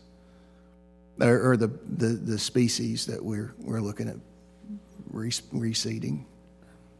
Mr. Patton, thank you very much. Thank you. It'd be my honor to help the county in any way that I can. All right, thank you. We're going to do one just other quick item real quick, and then we're going to move on to treasurer's business because Mr. Stacy has a funeral. The next item on the agenda is approval of the purchase of GPS units for the Pike County Road Department. The cost of that is an additional $133. Judge, it's $113.70 per month. I can see that with the glasses on. 133, it's 113, yeah. 113.70 with glasses on. It has been the sentiment of the court that we want to expand the use of the GPS units. It has proven very effective to help us track the workforce and to make sure that we're getting the maximum efficiency from the county workforce. Is there a motion to approve the purchase of the GPS units and the ongoing maintenance agreement for those units for the Pike County Road Department? We have a motion by Commissioner Robertson. Is there a second? Second. We have a second by Commissioner Tackett. Is there any question or discussion? Seeing none, Madam Clerk, please call the roll. Commissioner Robertson? Yes. Commissioner Tackett? Yes. Commissioner Booth? Yes. Judge Jones? Yes. We're going to skip around a little bit to accommodate Mr. Stacy's schedule. We'll move on to the next item of business of treasurer's business. Mr. Stacy, the floor is yours. First thing I had is to authorize the following interfund transfers. These would be two transfers I need for the February 2018 financial statement. Transfer $350,000 from the general fund to the jail fund, and to transfer $80,000 from the road fund to the maintenance garage fund. Is there a motion to authorize the treasurer to transfer $350,000, I'm sorry, from the general fund to the jail fund, and $80,000 from the road fund to the maintenance garage fund for the month of February 2019? Motion. We have a motion by Commissioner Tackett. Is there a second? Second by Commissioner Booth. Any question or discussion? Seeing none, Madam Clerk, please call the roll. Commissioner Robertson? Yes. Commissioner Tackett? Yes. Commissioner Booth? Yes. Judge Jones? Yes. Authorize payment of the expenditure approval list dated March 18, 2019, and any other utility and telephone bills received before checks are run. Just one quick comment. It looks like the bills are way down. Mr. Williamson, the supervisor of Public Works, met with Kentucky Power. We're making progress in trying to find ways to save money on the utility bills, which we're running about $66,000 or somewhere around $66,000 a month. This month, the power bill was substantially lower. It was down to $29,002.27. So that is making some progress. Are there any questions or discussions relating to the expenditure list by the members of the court? Mr. Booth. On page 36, 38, on the Johns Creek Volunteer Fire Department, last 2 months we paid on that $170 on that sewer treatment plant times 680.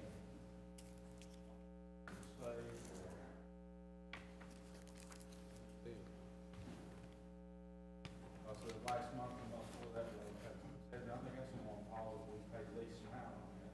Yes, the other we pay $680, I believe, and that. All the others always been 680, this time they was up to Johns Creek. Right, yeah, it's just a regular, all treatment plant, John. Any other questions or discussions? I'll double check that before we pay it. The other one I had was Porter Tire. I know that we had a bid opening at the last court meeting or the court meeting before last. Who was that awarded to, Greg? On Patriot Tire. So is this work that Porter Tire was doing before that bid was issued? So it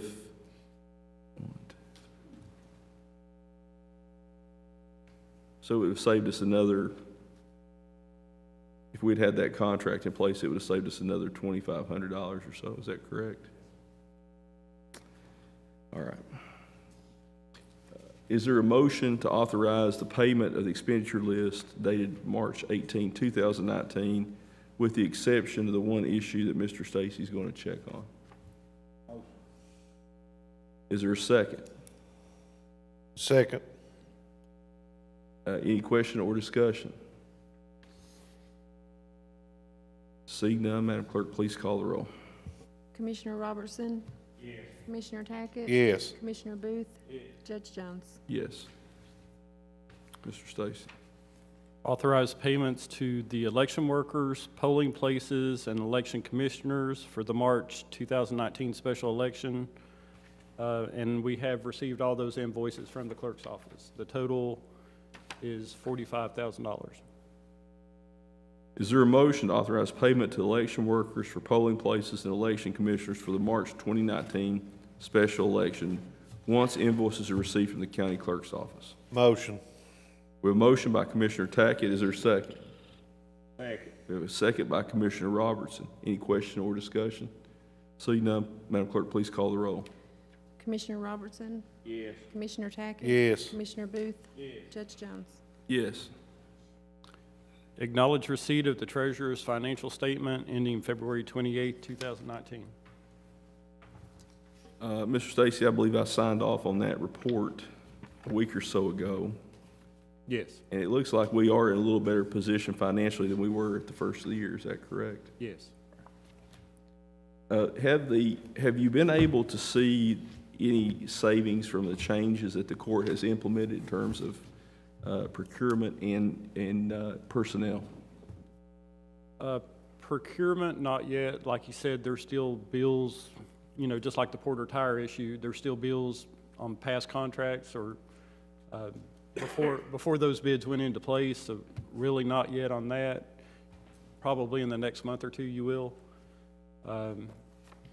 There's some of the utility expenses have went down, like we no longer own the Majestic School now, so all those utility bills have come off. So I'm starting to see the decreases there. But yeah, the phone lines, cell phone usage is down. The email, well, the emails went up. Gasoline, we'll probably see a big decrease in it where all the vehicles are parked in the next month or so. All right. Is there a motion to acknowledge receipt of the treasurer's financial statement ending February 28, 2019? Motion. We have a motion by Commissioner Robertson. Is there a second? Second. We have a second by Commissioner Booth. Is there any question or discussion? Seeing none, Madam Clerk, please call the roll. Commissioner Robertson? Yes. Commissioner Tackett? Yes. Commissioner Booth? Yes. Judge Jones? Yes. Authorization to renew the volunteer accident policy with public entity insurance for the animal shelter in the amount of $240. This is just an accident policy in case someone who volunteers at the shelter to walk a dog or whatever gets bitten. It would pay for their medical expenses. Is there a motion to authorize renewal of the volunteer accident policy with public entity insurance for the animal shelter in the amount of $240? Motion. We have a motion by Commissioner Tackett. Is there a second? Second. We have a second by Commissioner Booth. Is there any question or discussion? Seeing none, Madam Clerk, please call the roll. Commissioner Robertson? Yes. Commissioner Tackett? Yes. Commissioner Booth? Yes. Judge Jones? Yes. Mr. Acknowledge receipt of the sheriff and the clerk's 2550 report for February 2019.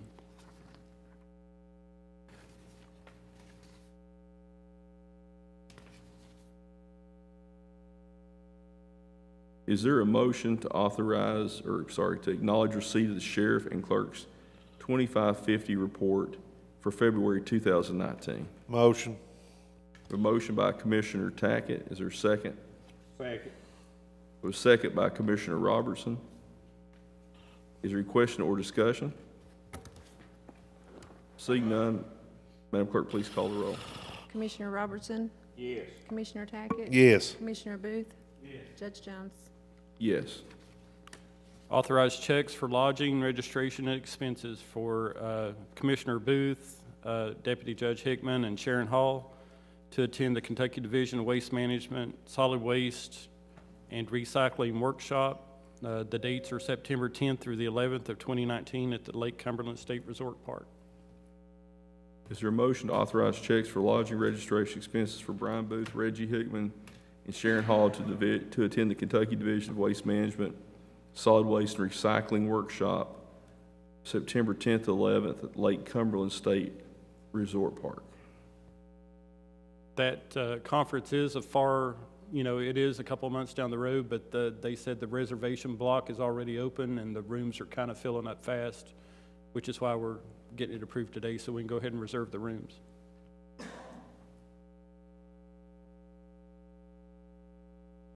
Motion. We have a motion by Commissioner Tack. Is there a second? Second. Second by Commissioner Robertson. Is there any question or discussion? See none, please call the roll. Commissioner Robertson? Yes. Commissioner Tackett? Yes. Commissioner Booth? Yes. Judge Jones? Yes. Acknowledge receipt of calendar year 2019 maximum salary authorizations required by KRS 64.5275 for county judge, county clerks, county sheriffs, and county jailers. Is there a motion to acknowledge receipt of the calendar year 2019 maximum salary authorizations required by KRS 64.5275 for county judge executive, county clerk, sheriff, and county jailer? Motion. A motion by Commissioner Tackett. Is there a second? Second. Second by Commissioner Booth. Is there any question or discussion? Seeing none, Madam Clerk, please call the roll. Commissioner Robertson? Yes. Commissioner Tackett? Yes. Commissioner Booth? Yes. Judge Jones? Yes. Acknowledge receipt of calendar year 2019 maximum salaries for the county commissioners, magistrates, coroners, and county attorney. Is there a motion to acknowledge receipt of the calendar year 2019 maximum salaries for the county commissioners, magistrates, coroners, and county attorney? Motion. We have a motion by Commissioner Robertson. Is there a second? Second. A second by Commissioner Booth. Is there any question or discussion? Seeing none, Madam Clerk, please call the roll. Commissioner Robertson? Yes. Commissioner Tackett? Yes. Commissioner Booth? Yes. Judge Jones? Yes. Authorization to close the Elk Creek Road Project bank account. It's at Community Trust, and to move those remaining funds to the road fund in the consolidated account. The current balance right now is $9,115.30. And basically what this was is the Virginia Department of Transportation had given Pike County $40,000. This had been about 5 or 6 years ago to construct an overpass over at this Elk Creek Road. They had like a tunnel that went under the railroad, and when the water blocked it, the residents couldn't get out. Well, they're actually Virginia residents, but their only access is through coming into Pike County. They gave us $40,000 to build the overpass and to maintain it. So the overpass has been constructed, and now the county, as part of the agreement, maintains that overpass. So this additional $9,000 would move back into the road fund for future maintenance of that road. But it would just close this bank account because it was escrowed for that specific project, and the project's finished. Is there a motion to authorize the closure of the Elk Creek Road project account and move the remaining funds to the road fund in the consolidated account? Motion. Motion by Commissioner Tackett. Is there a second?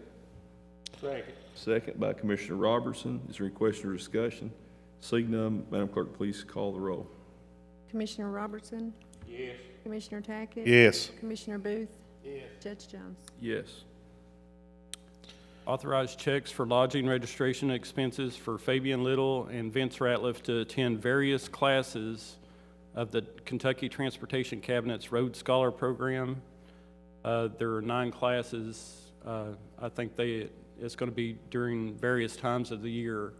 And then as those classes, they pick what location they're going to take the class at. So instead of getting approval each time for each class, we can just do one order for it. And some of those classes relate to technical aspects, some of them relate to safety. Yes, one of them is road safety signage and things like that. I think there's like 6 mandatory classes to get the road scholar. 9? Okay. Is there a motion to authorize checks for lodging registration expenses for Fabian Little and Vince Ratliff to attend various classes of the Kentucky Transportation Cabinet's Road Scholar Program, total of 9 classes? Motion. Motion by Commissioner Robertson. Is there a second? Second by Commissioner Booth. Is there any question or discussion? Seeing none, Madam Clerk, please call the roll. Commissioner Robertson? Yes. Commissioner Tackett? Yes. Commissioner Booth? Yes. Judge Jones? Yes. Authorize a standing order that is training incentive letters are received for elected officials that they can be paid through payroll. We went to a DLG training workshop in Prestonsburg, and they said that as we receive those letters in the past, we would just process those through payroll, but they actually have to have a court order assigned to those. So I would need a standing court order to pay those through payroll as we receive the letters from DLG. Is there authorization for a standing order? Is there a motion to authorize a standing order that as training incentive letters are received for elected officials that they can be paid through payroll? Motion. We have a motion by Commissioner Robertson. Is there a second? Second. We have a second by Commissioner Booth. Is there any question or discussion? Yes. Does that standing order have a termination date? Standing orders end at the end of the fiscal year, and then I would have to get a new standing order approved in July, along with any other standing orders. So they automatically term at the end of the fiscal year. Seeing no other questions or discussions, Madam Clerk, please call the roll. Commissioner Robertson? Yes. Commissioner Tackett? Yes. Commissioner Booth? Yes. Judge Jones? Yes. The last thing I had would, I'd received an application from the City of Pikeville Ambulance Service to apply for a county government Kentucky Ambulance Block Grant. They are applying, but they have to apply through the county's name to receive it, and it'll be a pass-through money grant. So the county will actually receive the grant and then pass it on to them if they're approved. So I would need authorization to authorize the county government application for a Kentucky Ambulance Block Grant for the City of Pikeville Ambulance Service in the amount of $6,237.10, and for the judge to sign all related documents to that grant. Is there a motion to authorize a county government application for Kentucky Ambulance Block Grant for the City of Pikeville Ambulance Service in the amount of $6,237.10, and for the judge executive to sign all related documents? Motion. We have a motion by Commissioner Booth. Is there a second? Second. We have a second by Commissioner Tackett. Is there any question or discussion? Seeing none, Madam Clerk, please call the roll. Commissioner Robertson? Yes. Commissioner Tackett? Yes. Commissioner Booth? Yes. Judge Jones? Yes. Mr. Stacy, do you have any other business for the Treasurer's office? No, that's it. Thank you. Sir, you may be excused. Thank you.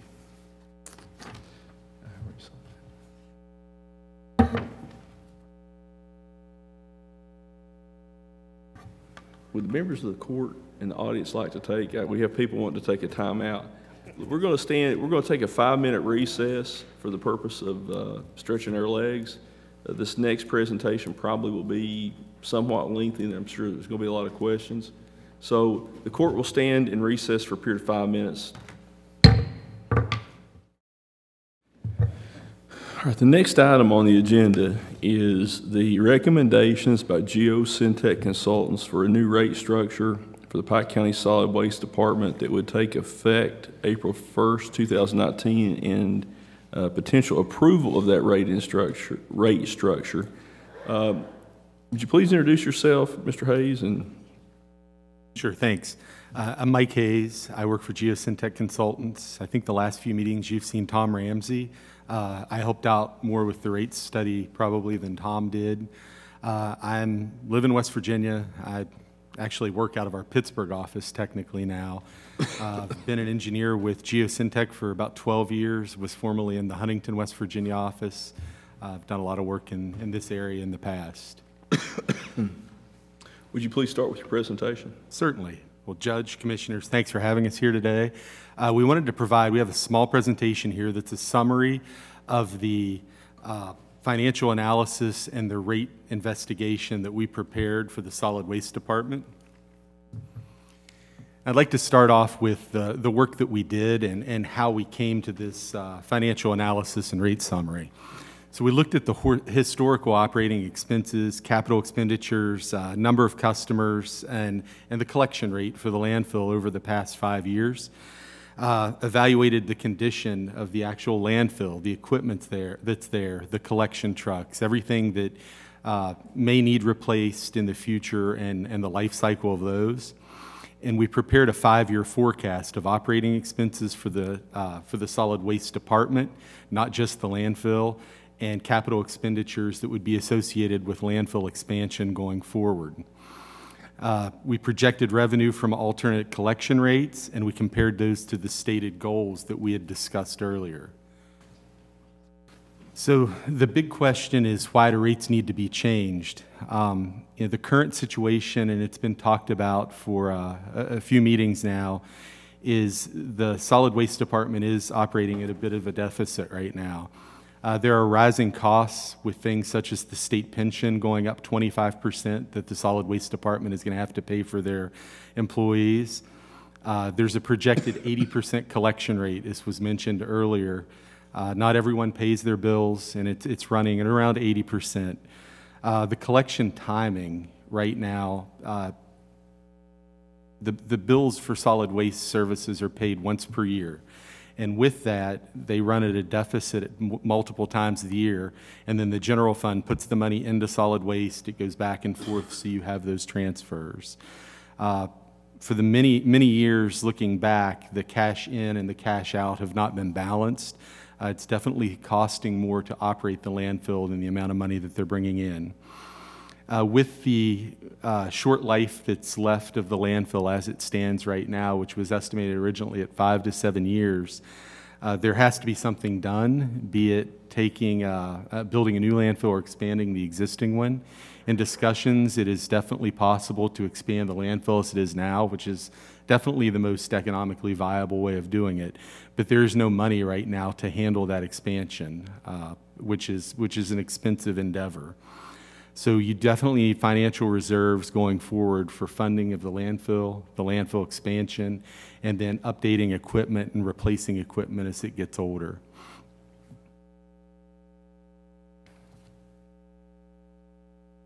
So continuing, I think that's the one I just covered. I'm sorry, I'm not doing a very good job of moving through slides. So we did have some goals in speaking with the county regarding the goals of the rate change, and probably the biggest one is to collect enough money to make the landfill self-sufficient and be able to cover its own costs.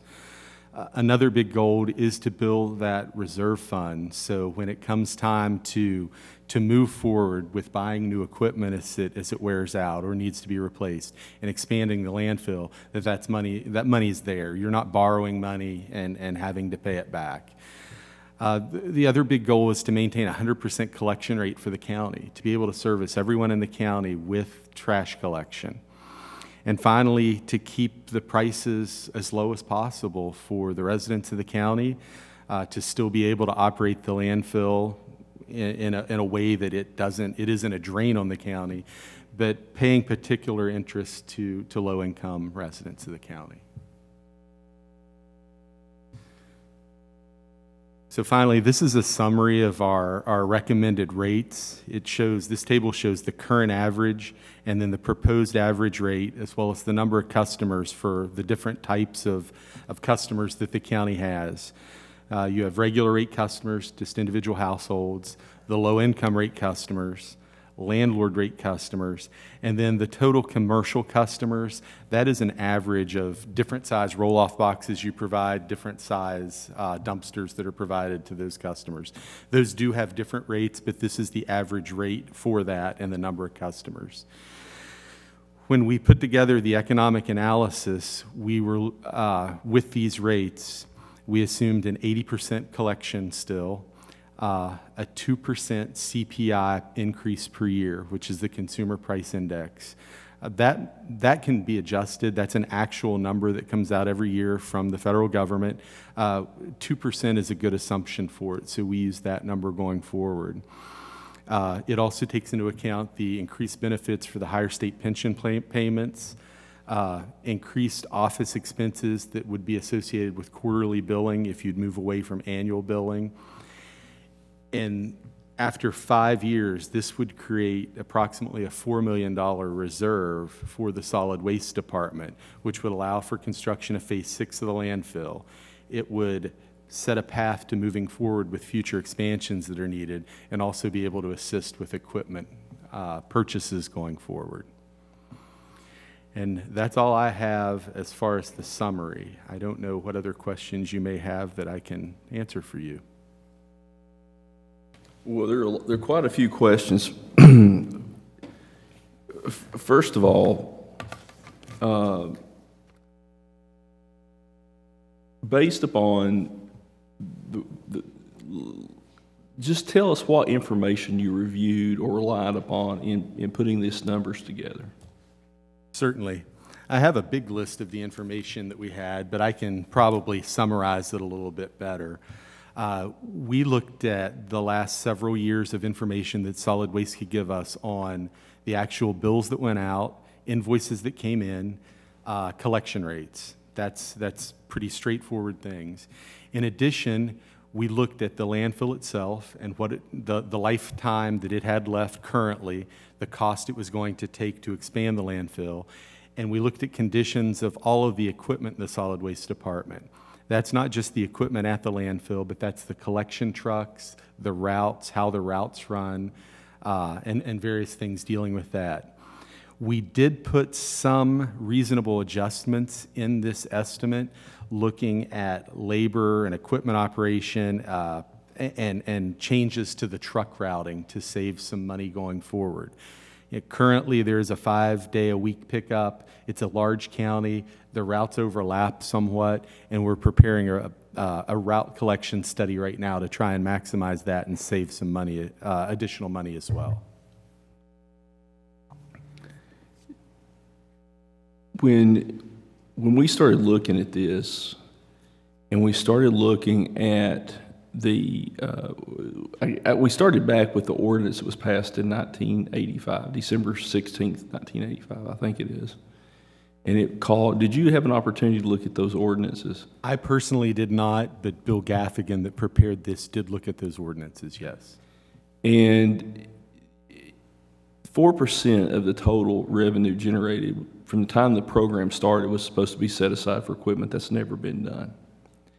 And as you know, there's no money in the current budget for any equipment for solid waste. That's correct.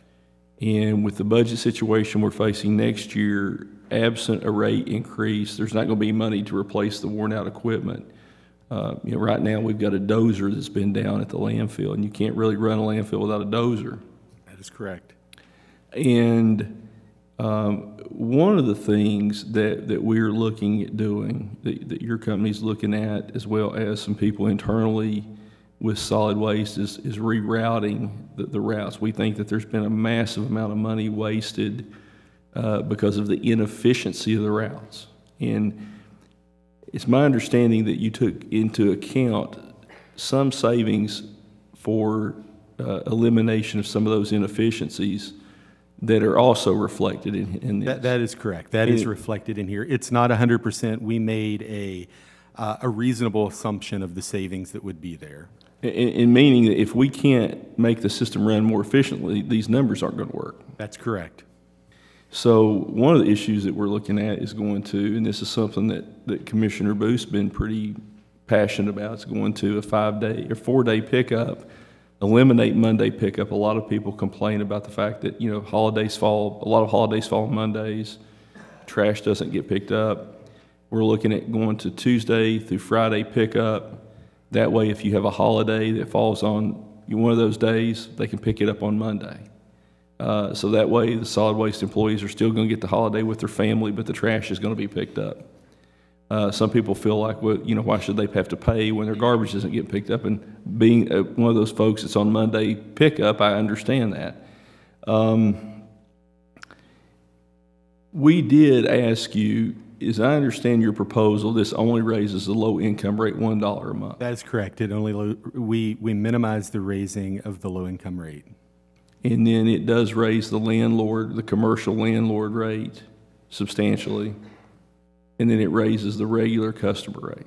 That's correct.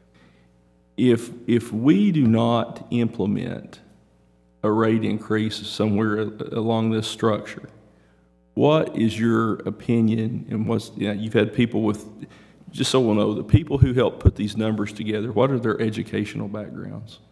The person, Bill Gaffigan, that put this together is a master's level financial planner and does this type of work for municipalities and industry for our company.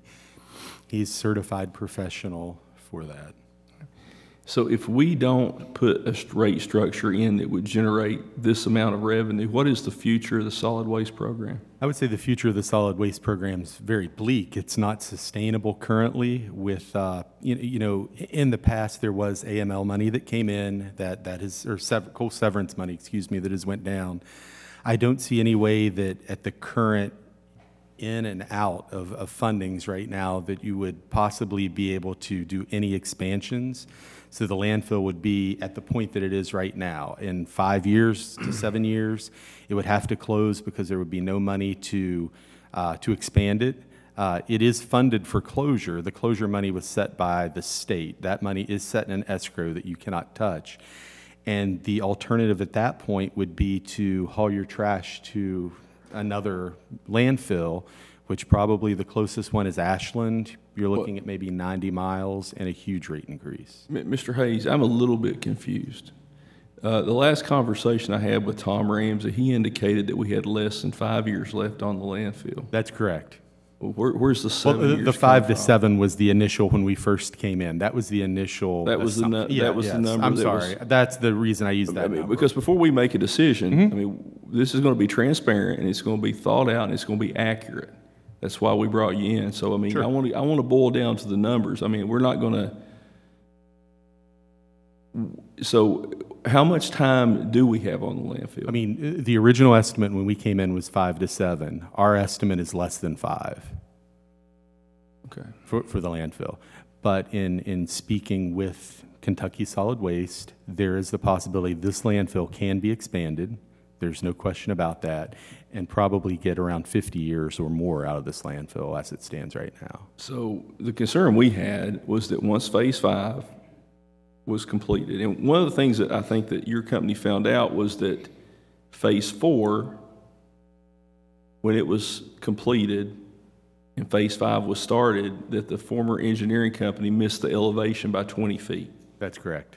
So in essence, we started Phase 5 when there was still 20 feet of airspace left on Phase 4. That's correct. Roughly how many years did that cost us on the landfill? I would, this is a guess. This is a guess. I would say that cost you 2 to 3 years at least, possibly more. So, and I was in the meeting with Mr. Ramsey and Mr. Booth, several regulators from the state who were optimistic that with the changes that have been made at the landfill with the way it's operating, that we could re-permit this site rather than having to rebuild a new landfill. 100% correct, yes. Because when I looked at it, you know, as a layman, it was just clear there's a lot of room left. There is. I mean, that is the nice part of a valley landfill. It is in a valley, you can go vertically, but it has to be permitted and designed to get to that point. So we're looking somewhere 4 to 5 years left on Phase 5. Mm-hmm. Is that correct? That is correct. And just so the folks who might read about this in the newspaper or who might watch this, the county still owes on the bonds that were used to construct Phase 5. That's correct. So the phase that we're operating under now has not paid off, and that was funded by the county through a bond issue. Is that correct? That's correct. A bond issue that is no longer an option since the county has lost its credit rating. Correct. So if we don't have the cash money to pay toward the construction of Phase 6, then when the landfill is full, within 4 to 5 years, it shuts down. That's correct. And then the garbage is going to have to be hauled. It's my understanding that the regulators that we met with told us there's 6 other landfills: London, Mount Sterling, Moorhead, Maysville, Ashland, and Greenup. So if this landfill shuts down, the garbage for every man, woman, and child in this county is going to have to go to one of those other landfills. That's correct. And that would be rather expensive. Very expensive. I mean, we're looking right now, one of the things you brought up earlier was looking at how we can optimize the collection just within the county. So now you have not just that collection within the county, then you have to drive it 80, 90 miles to somewhere else, to a private landfill, and pay their rate to accept your trash. What would be a rate? What would be a reasonable rate that we would look at having to pay? I've heard different numbers in the 20s, and I've heard in the 30s. I would say in the 30s, yeah, somewhere around $35, yes. Because I think the city of Pikeville pays us around $30 or $30 a ton. I would assume, as an assumption, if you were to haul the garbage from Pike County to another landfill, I would say that your rates would go up, 150% possibly. It's going to be substantial. So your proposal that's here on the screen, I guess it's up there, is to raise the residential rate for regular customers to $24.50, the low-income rate to $15, the landlord rate to $22, with a total residential customer average of $23.23, and then an increase on the commercial customers as well, which would be more substantial than on the residential. Is that correct? That's correct. Are there any questions for the members of the court? I would like to add just one thing going forward with that. In our 5-year projection using these rates, you're going to be at a positive cash flow instead of a negative cash flow, which is good. And at the end of year 5, as I had said earlier, you would have built a reserve of approximately $4 million. Dozers, like you said, are expensive and need repaired. Another thing about the equipment at the landfill, not just the trucks themselves that are collecting, is without good equipment, you can't get good compaction. You waste airspace too. So having that is something that will help you get more time out of the landfill, and it is worth the cost of buying that equipment. Now, some people have said, well, if we're running out of space in our landfill, why do we let other communities or other counties dump trash in the landfill?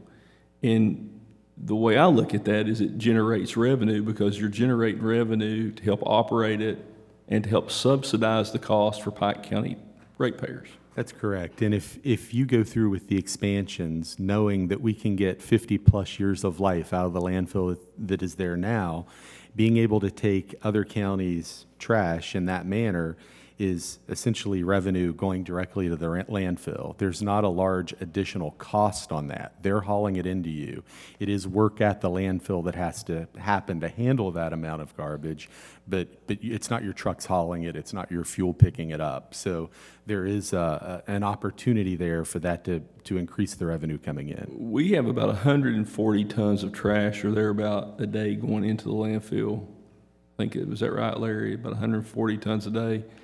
The numbers I've seen, if we reconfigure the landfill, re-permit it after Phase 6 is done, so if we get 5 more years on Phase 5, you could get how many more on Phase 6? I don't remember the exact number. I 5, apologize. 6, 7 years. It's around that, yes. So that puts us out, let's say, 10 years on Phase 5 and Phase 6, and then you reconfigure the landfill and you get up to another 50 years at 300 tons a day, which is more than twice what we're doing. Correct. So theoretically, it could be 100 years if you're only putting 140 tons a day in. That is correct. But it would be beneficial to have other counties' trash hauled in so we could charge them and generate the revenue to subsidize the cost for local residents. Yes, definitely. See, to me, that's one of the things that's not been done to help offset the cost for Pike County residents, is we're not selling that service to others to generate the revenue to help subsidize what it costs. Right now, the entire cost to run the landfill in the collection side, most all of it's being picked up by Pike County taxpayers. or That's ratepayers. correct. Whereas if you brought other trash in from other surrounding counties, which it is permitted for, is that correct? That's correct. It's permitted to take trash from most of the surrounding counties and some of the outlying counties. Yes. So if you had that trash coming in, you could generate more revenue, and potentially we wouldn't be looking at these kind of rates. That's correct, yes. And So if we could generate more revenue on the landfill side, is it possible that at some point we might be able to roll back some of these rates? I do think that could happen at some point. I think for the next, at least 5 years, I think you're going to be in this position. It's putting the cart before the horse somewhat. You can't take that additional tonnage in currently because you don't have the space to do it. You need to get to that point where the expansion has happened and you have the plan and the permitting forward that you have enough space to start taking that additional trash. And instead of cutting your 5 years down to 2 years from doubling your tonnage coming in. And what would the actual revenue, new revenue that would be generated by this increase be over the next 5 years? Over the next 5 years, we projected it. It does vary per year because it does look at expenditures, but it would generate by the end of year 5, $4.027 million.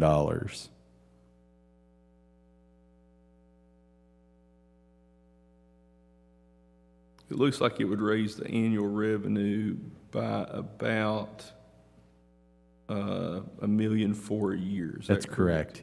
Yeah, because for instance, last year, the forecast for 18-19 was at about a negative 400,000, and the projected for 19-20 would be around 800,000. So far this year, this court has transferred 1.5 million into the solid waste system. Correct, from the general fund. The garbage collection was budgeted in this budget at 3.7 million, and we've only received 2.5 so far. So for the rest of this fiscal year, we're looking at about 1.154 million, and that's, to me, is an unrealistic number that to think that we're going to collect another 1.2 million between now and July 1. I would agree. So, and that is a problem where people aren't paying their garbage bills. We are ramping up collections. I've said that.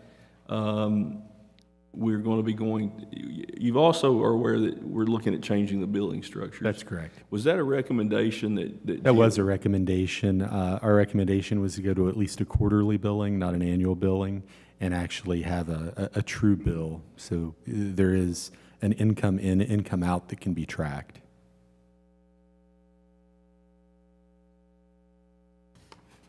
Are there any questions by the members of the court? The only thing I'd like to say is I would hope that on down the road as we go that we can get more garbage coming into the landfill from other counties so we can roll our rates back or keep them low enough for the people in our county.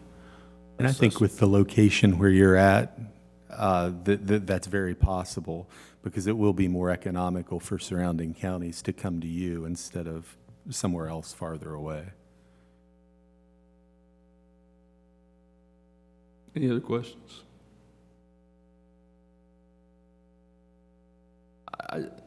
Commissioner Roberts. I know this is going to be a hard decision, but we have to have this garbage picked up. We can't pass the buck on down the road to somebody else to transfer this garbage from this county to another landfill. I just think the people, the citizens in Pike County ought to think about this. I mean, it's a tough decision, but it's the right decision. If I could add something, I do think that it is, with respect, especially with tourism that we talked about earlier, not having a landfill, I think, would lead to more dumping. By being able to provide solid waste services to all the residents of your county, definitely helps alleviate that type of thing, littering, dumping, things of that nature. So it is important, and it's my opinion. You know, I'm an engineer, so I like these things. But I think having a landfill and be sustainable on your own as a county, and even being able to help surrounding counties, which helps with your finances, with money coming in, your revenue, is a source of pride that you should have to be able to offer that service to everyone in your county. And Judge, you know, we were told earlier by our officer that's out in the field, you know, how many complaints he's already got and how many he's trying to work. So, you know, we're looking at a tough situation, but it's something that has to be done, I think. I like the idea of going to the quarterly payments, what they come up with. I've had a lot of calls, mixed emotions, different people, some saying, you can't do that. It won't, you know, some people saying you got to do what you got to do, and it is a tough decision for the people of Pike County, whether it's $1 or $8.50 or $7 raise. But you know, we got to do what's right for all Pike County, and that's just a decision. That's where we're at on this, and so it's. I just want to touch on a couple of things. You know, I know there's a lot of people that want us to focus solely on what our plans are, and this is part of our plans for cleaning up this county. This court has taken the position that we're trying to undo some, and I don't want to point fingers, but some bad decisions that were made in the past. No cash reserves for solid waste, no money set aside for equipment, no money set aside for expansion of the landfill.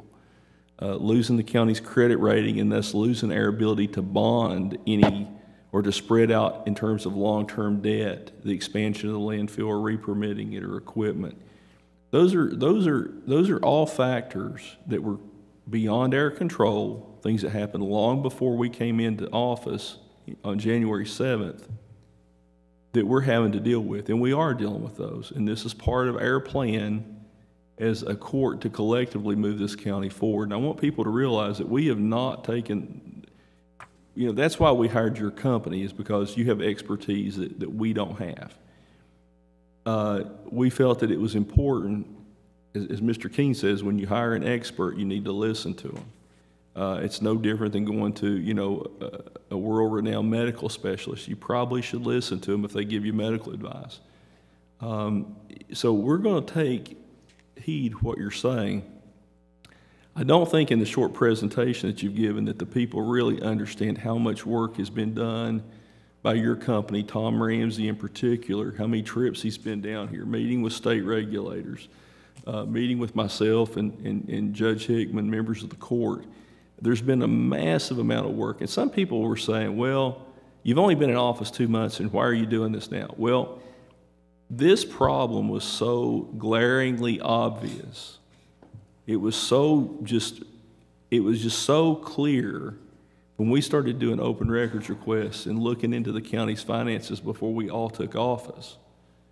You know, back this time last year, April, May last year, we started doing open records requests. I did. I shared that information with these gentlemen after the election. And when you look at the finances, and you're having to put money from the general fund, and the general fund's going down every year because of declining coal severance. Just one example, too, about declining revenue this year. You know, our real property tax collection's up, but tangible personal property tax collections, we've only collected 18% of what was budgeted. Unmined mineral tax. We budgeted $263,000. We've received, we budgeted $130,000. We've received $114.44. So our general fund revenue's falling. Our ability to continue to put money into solid waste is non-existent.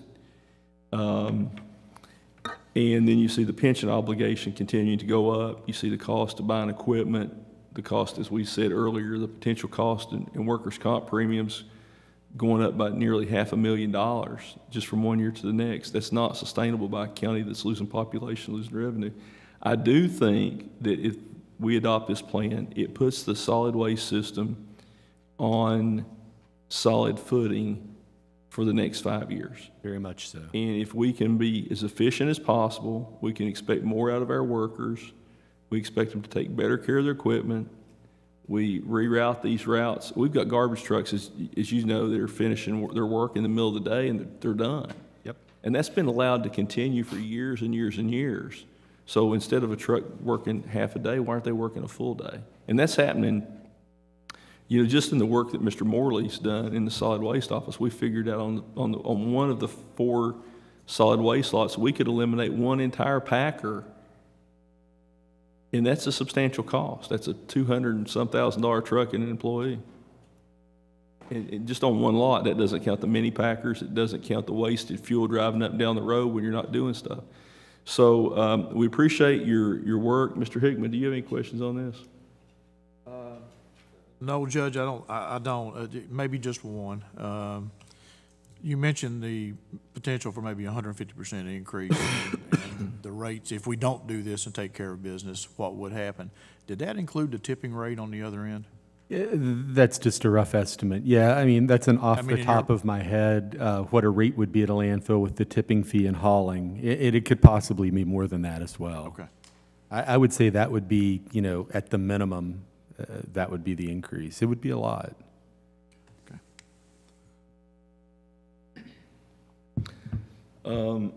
Before we move further into this, we have Stephanie Clevenger, who's the office manager in solid waste, and Chuck Morley, who's customer service manager, and Larry Hensley, who's the landfill manager. Do you have any questions or anything you'd like to point out?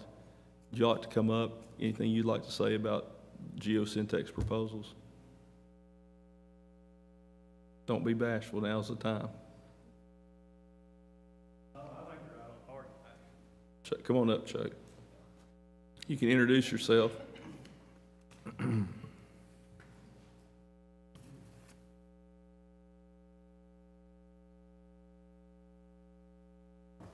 It seems to me that they seem to be right on target, I think, Ray. How many years have you, tell us who you are, Chuck. My name's Chuck Morley, and I've worked for solid waste since 2001. I've worked on the back of the truck, and now I work as a packer driver, boom truck operator, and now I work in the solid waste office.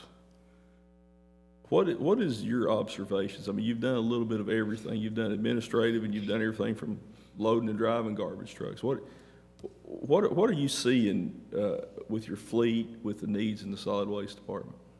I mean, we need some revenue to replenish our fleet of trucks. And our roll-off boxes, we had an incident yesterday with the roll-off box at the landfill. I mean, it definitely takes money to run solid waste, and we need to generate our revenue. What's being done in the office to increase collections? Because, you know, I've said it and I'll say it again, it's not fair that you have some people pay and some people don't. What are we doing to increase the collections? Well, we have a Pam who's working in the office. We have her calling people on a daily basis, reminding them that they owe us money. And we have Greg out in the field going door to door, taking back out some of the bills that came back to us. That may be a post office mistake. I don't know the reason, but he's been successful at getting people to call us about that after he's been to their house. Instead of just overlooking the return bills, I mean, he's out there actually delivering them to people. Do you think that it's going to help collections when you're sending out 4 bills a year instead of 1? I do. It'll be a reminder to people that, you know, the one time a year bill they may put up on top of the refrigerator and forget about. You know, you send them the quarterly billing, I think it will help. All right. Any other questions or discussions? I would like to just point out one thing to help support the increase, just to give an idea of how much it does cost to operate the landfill when we look at these expansions. Included in this estimate, and part of the reason for doing the rate increase, is that the Phase 6 expansion that we were talking about. You know, the estimate for the partial construction of Phase 6 in the next 4 years is about $1.3 million. We did talk about, you know, the dozer that's down there. If you would lease a new dozer for 5 years, the down payment's going to be about $120,000. You know, none of this equipment's cheap. None of the work is easy to do. It definitely costs money, but those things are covered by this rate increase over the next 5 years. Mr. Hickman? One of the things that we've done in the office that maybe a lot of people don't know about that Chuck and Stephanie's been working on diligently is to change the format of the billing with this quarterly billing. So the new bill that the county folks will receive will be on an 8.5 by 11 piece of paper. It will show the aging buckets. So Chuck, to go with that, as you know, that will allow everybody to see that they're past due. And currently, with just one card mailed a year, you can't even see that you're past due. You know, like Chuck says, the card may get lost, it may get covered up or whatever.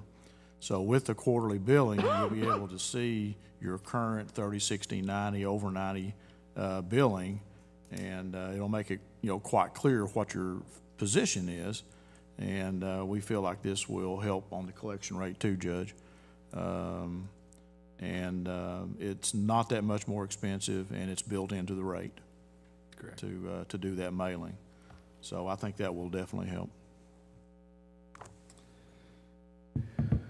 Is there a motion to adopt the rate recommendations that have been set out in the Geosyntec Consultants Report, establishing a regular customer rate of $24.50 per month, a low-income rate of $15 a month, a landlord rate of $22 a month, and a commercial rate of $96.65 a month? In addition, I would make one other suggestion with regard to the motion, is that we do not implement any additional cost or CPI increases until the 2023 calendar year. So that would mean that if this rate structure is put in place, there would be no increases till at least January of 2023.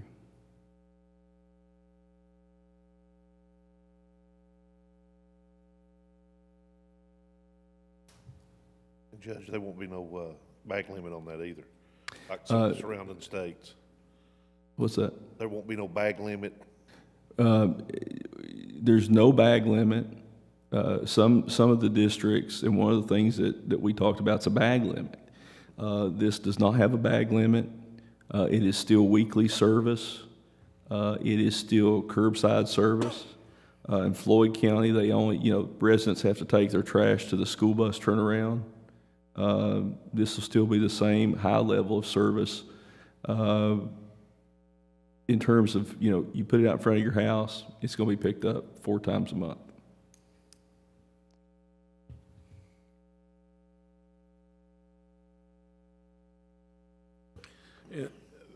If we go this quarter billing, if people chooses not to pay for a whole year, they just pay every quarter. Is that the way it's going to be? They could pay it monthly. They could pay it quarterly. Well, they could pay it yearly. That'll be a whole lot easier than paying it once a year. Some people can't afford to pay it, all at one time. So it will help folks manage their cash flow. No question. Yeah. Commissioner Robertson, I think that it's been a poor business decision to only send one bill a year. And as Chuck said, some people misplace a bill. Don't forget about it. Mail gets lost. We saw a substantial number of bills come back that were back in the solid waste office that the Postal Service returned to us. I think it will help ease the burden to have the quarterly billing. We would do monthly billing, except for the fact that it's going to be more expensive. Every month, every bill you send out is going to be $5,000 to $7,000. So rather than try to do monthly billing, we want to see if quarterly billing works. The other thing is we have already met with Roy Sawyers at Mountain Water. Hopefully at the next court meeting, we'll be getting a presentation from them. I've asked Ms. Clevenger and Mr. Sawyers. They've met to try to look at what it would be if it's feasible to put the solid waste bill on the water bill. It would save us money in terms of billing. It would allow us to bill monthly. It would allow us to better track who is actually out there. We know that some of the people who are getting solid waste bills no longer live in the county. Some of the property has been, we've got a lot of property that's essentially been abandoned in this county that nobody really takes care of it. Nobody pays the taxes on it. So we're looking at those options as well, and I think that if we could do what they've done with all the problems that Southern Water's had in Floyd County, the one thing that they were able to do is to put the garbage bills on the water bill, and it improved collection. And and I think if rather than 80% of the people paying, you would see a substantially higher percent paying. Now, you're not going to have complete overlap because you're going to have people who have water service that don't use our solid waste system and vice versa. So, but I think there will be substantial overlap, and it would be something we need to look at seriously moving forward. About the CPI index, should we not use that, or? I would think that I just hate to go in 2 or 4 years and we got to raise it again, I mean. Well, what I would recommend, big amount. What I would recommend is that we have a moratorium on any rate increases for the next 4 years, and then starting in January of 2023, then it would be raised based upon the consumer price index. So that way it would be adjusted automatically. And one thing I would point out, if my memory serves me correctly, the original ordinance required or called for increases based on the CPI. It was never done.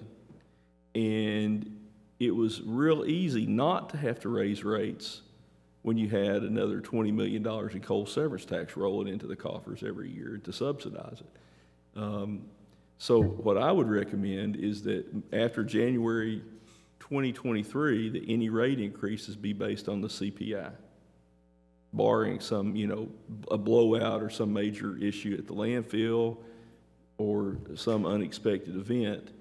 If you had the CPI kicking in 4 years, that would get the ratepayers through that period of time before you would see any other potential rate increases based on the CPI. And again, if we're able to increase the revenue at the landfill, for instance, Coal Run doesn't bring its trash to our landfill. If we could get that trash, if we could get some cooperation from Floyd County and Letcher County and Mingo County, some of this other trash in to help generate revenue, we might be able to roll some of these rates back before the end of the 4 years. But right now, without the revenue, I don't know that we can make it another year or two at the most in the solid waste department. Mr. Hayes, do you agree with that? I think that's a fair statement, yes. I mean, the landfill is a pressing issue because you've got 4 to 5 years on it. The problem is the collection equipment we have is probably not going to allow us to pick up garbage weekly until, to get us through that period of time. Commissioner Robertson is heads the committee that oversees the road maintenance garage and all the vehicle fleet. Tell them what you found. I mean, Commissioner Robertson's been in the trucking business for 40 years, trucking business and wrecker service. Well, I think we beat this to death, but we've got trucks, 2003 model, 2006 model, and we're just lucky to keep them on the road. I mean, we're lucky every day. I think Chuck will agree with that too. I mean, we've got a problem every day. And then we've got like the new truck. Yesterday, another PTO's burn up. $2,700 for that PTO for that truck. That's one of the Dodges, right? Yeah. And it's really to do with the transmission gets the PTO so hot. It's really not the PTO's fault, but it's the transmission in the truck. And I mean, we deal with it every day. Broke springs, I mean, just a lot of our trucks are just obsolete. They need to be out in the yard somewhere.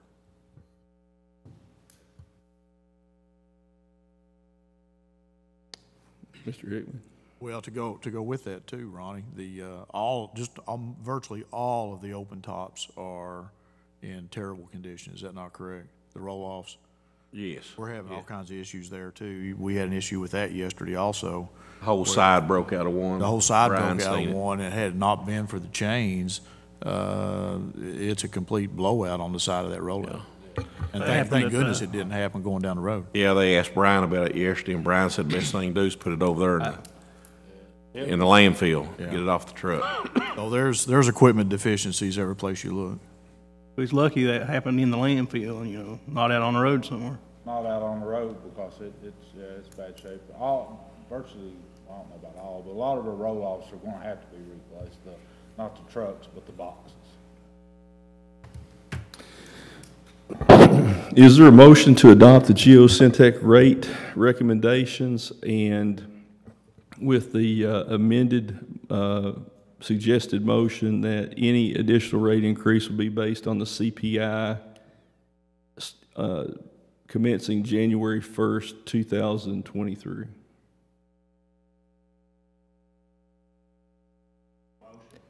We have a motion on the floor. Is there a second? Second. We have a second. Is there any question or discussion? Is there any public comment?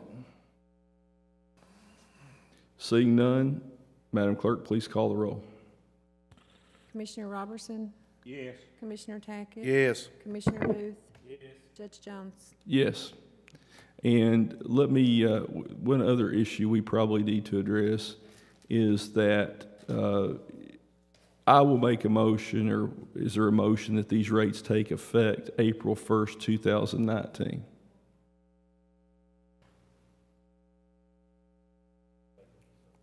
Is there a motion? Motion. And we have a second? Second. Any question or discussion? Seeing none, Madam Clerk, please call the roll. Commissioner Robertson? Yes. Commissioner Tackett? Yes. Commissioner Booth? Yes. Judge Jones? Yes. Let me say, this has not been an easy decision. It's been a lot of work. It's not going to be popular with some people. But for us to make sure that we keep this county clean, it's the only choice we have. And there's 70 people that work in Pike County Solid Waste. Their livelihoods depend on this program. This program, when it was implemented by former Governor Patton, really cleaned this county up. For those of us that don't remember what it was like before we had solid waste, it may have been one of the dirtiest places in America, and it's no longer the case. We still have areas where we have a lot of dumping and litter, but it is vastly better than it was 30, 40 years ago. And we owe that to the solid waste and folks who've worked with Pride and other organizations to clean our county up. Mr. Hayes, thank you, and Ms. Hinchman for coming down today.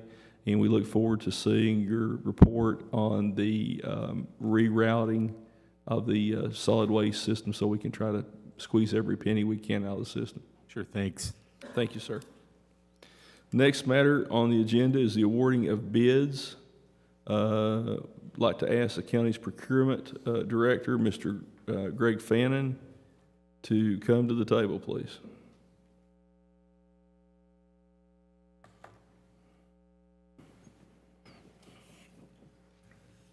We've actually had 2 bid openings since our last court meeting.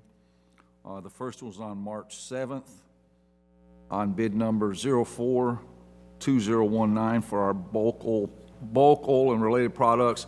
This is part of the changes that we talked about making in the way we buy our lubricants. Greg, can we, I've got it here, never mind, I'm sorry, I didn't see it. Go ahead. There were 4 bids. First bid was from Childers Oil of Whitesburg, Kentucky. The second bid was from Jones Petroleum Services from Pikeville, Kentucky. The third bid was from Rogers Petroleum from Pikeville, Kentucky. And the fourth bid was from Apollo Oil of Winchester, Kentucky. It's my recommendation that we award the bid to both Jones Oil and Apollo Oil.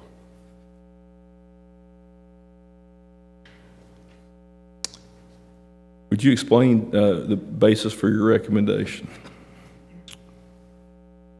The 2 oils that we bid were our Dello 15W40 motor oil and our AW30 hydraulic oil. Childers actually was the lowest bidder on the motor oil at $8.95 per gallon.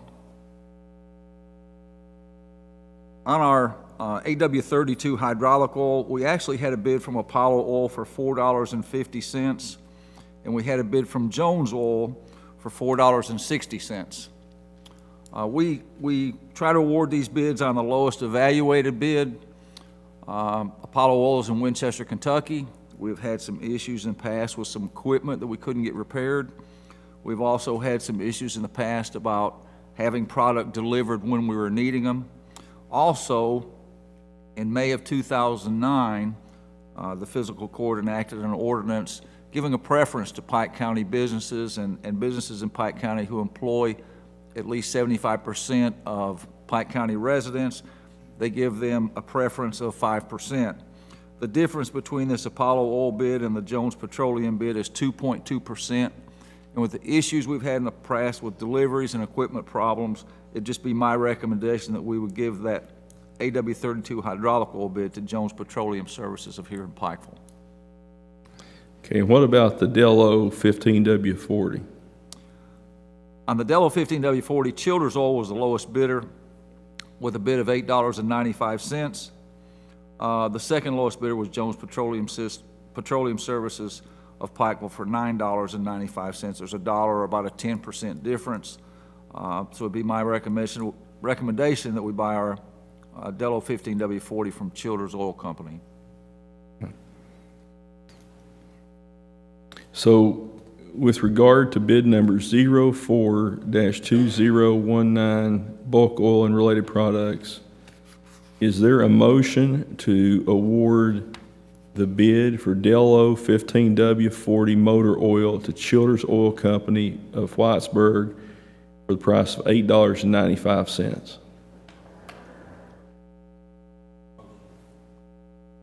We have a motion by Commissioner Booth. Is there a second? Second. Second by Commissioner Tackett.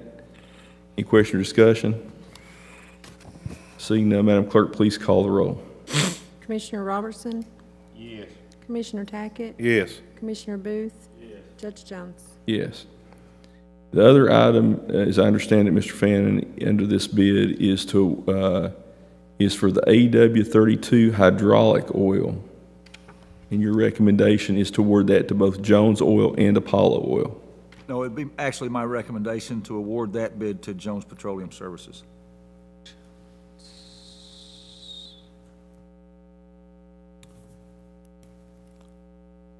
It looks like on the bottom of the sheet that I have Apollo Oil instead of Childers Petroleum. It'd be my recommendation that we award that bid to Jones Petroleum Services and Childers Oil Company. Okay, so that was a typo. You had me confused. I'm sorry, I had a typo there. All right. Is there a motion to award the bid for the AW32 hydraulic oil to Jones Petroleum Services of Pikeville, Kentucky for $4.60 as the lowest evaluated bid? Motion. We have a motion by Commissioner Robertson. Is there a second? We have a second by Commissioner Booth. Is there any question or discussion? Yeah, Greg, do they furnish the containers for this to pump it out with and stuff too?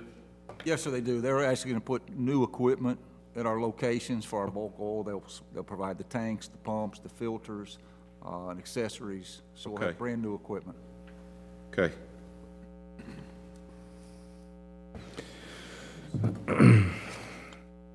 Seeing no other question or discussion, Madam Clerk, please call the roll. Commissioner Robertson? Yes. Commissioner Tackett? Yes. Commissioner Booth? Yes. Judge Jones? Yes.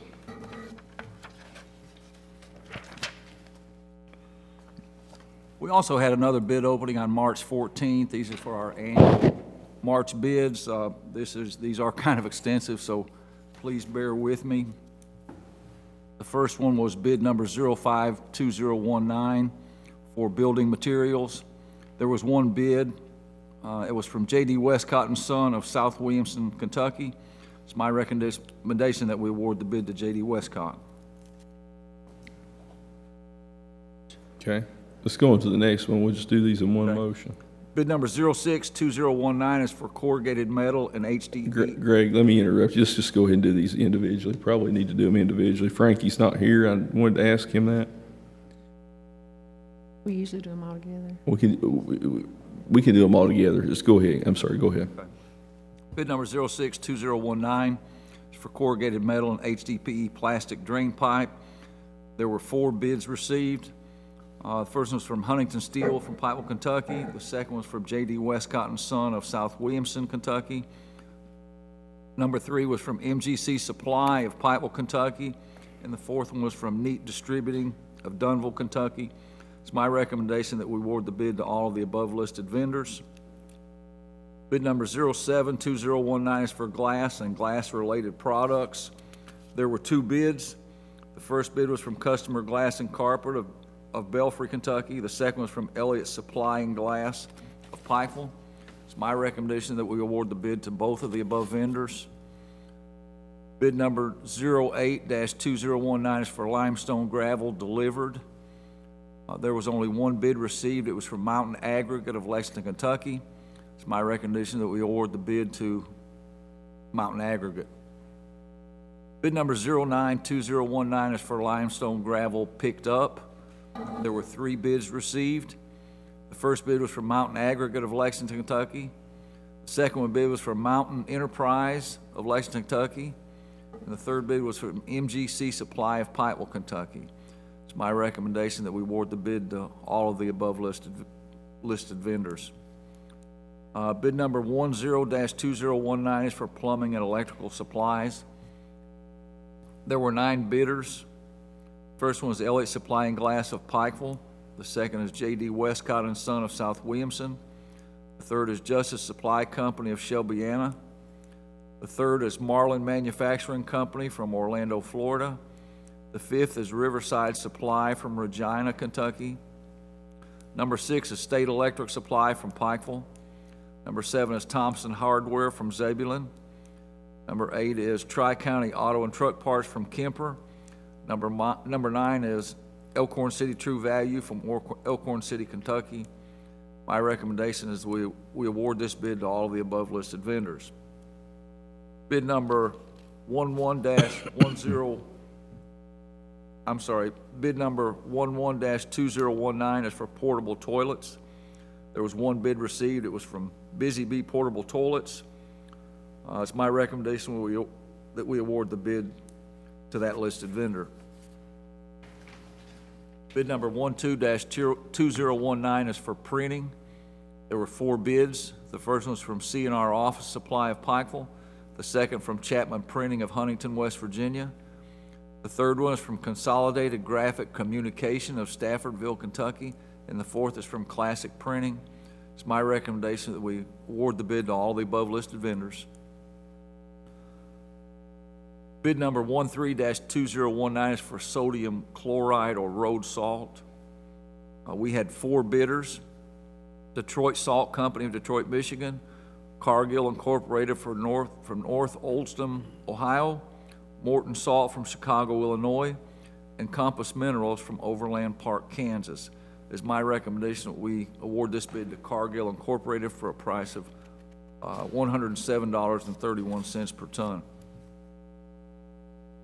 Bid number 14-2019 is for tires and tubes. There was 1 bid received. It was from Gibson Tire and Service Center of Ivell, Kentucky. It's my recommendation that we award the bid to Gibson Tire. Bid number 15-2019 is for vehicular parts. There were 12 bids received.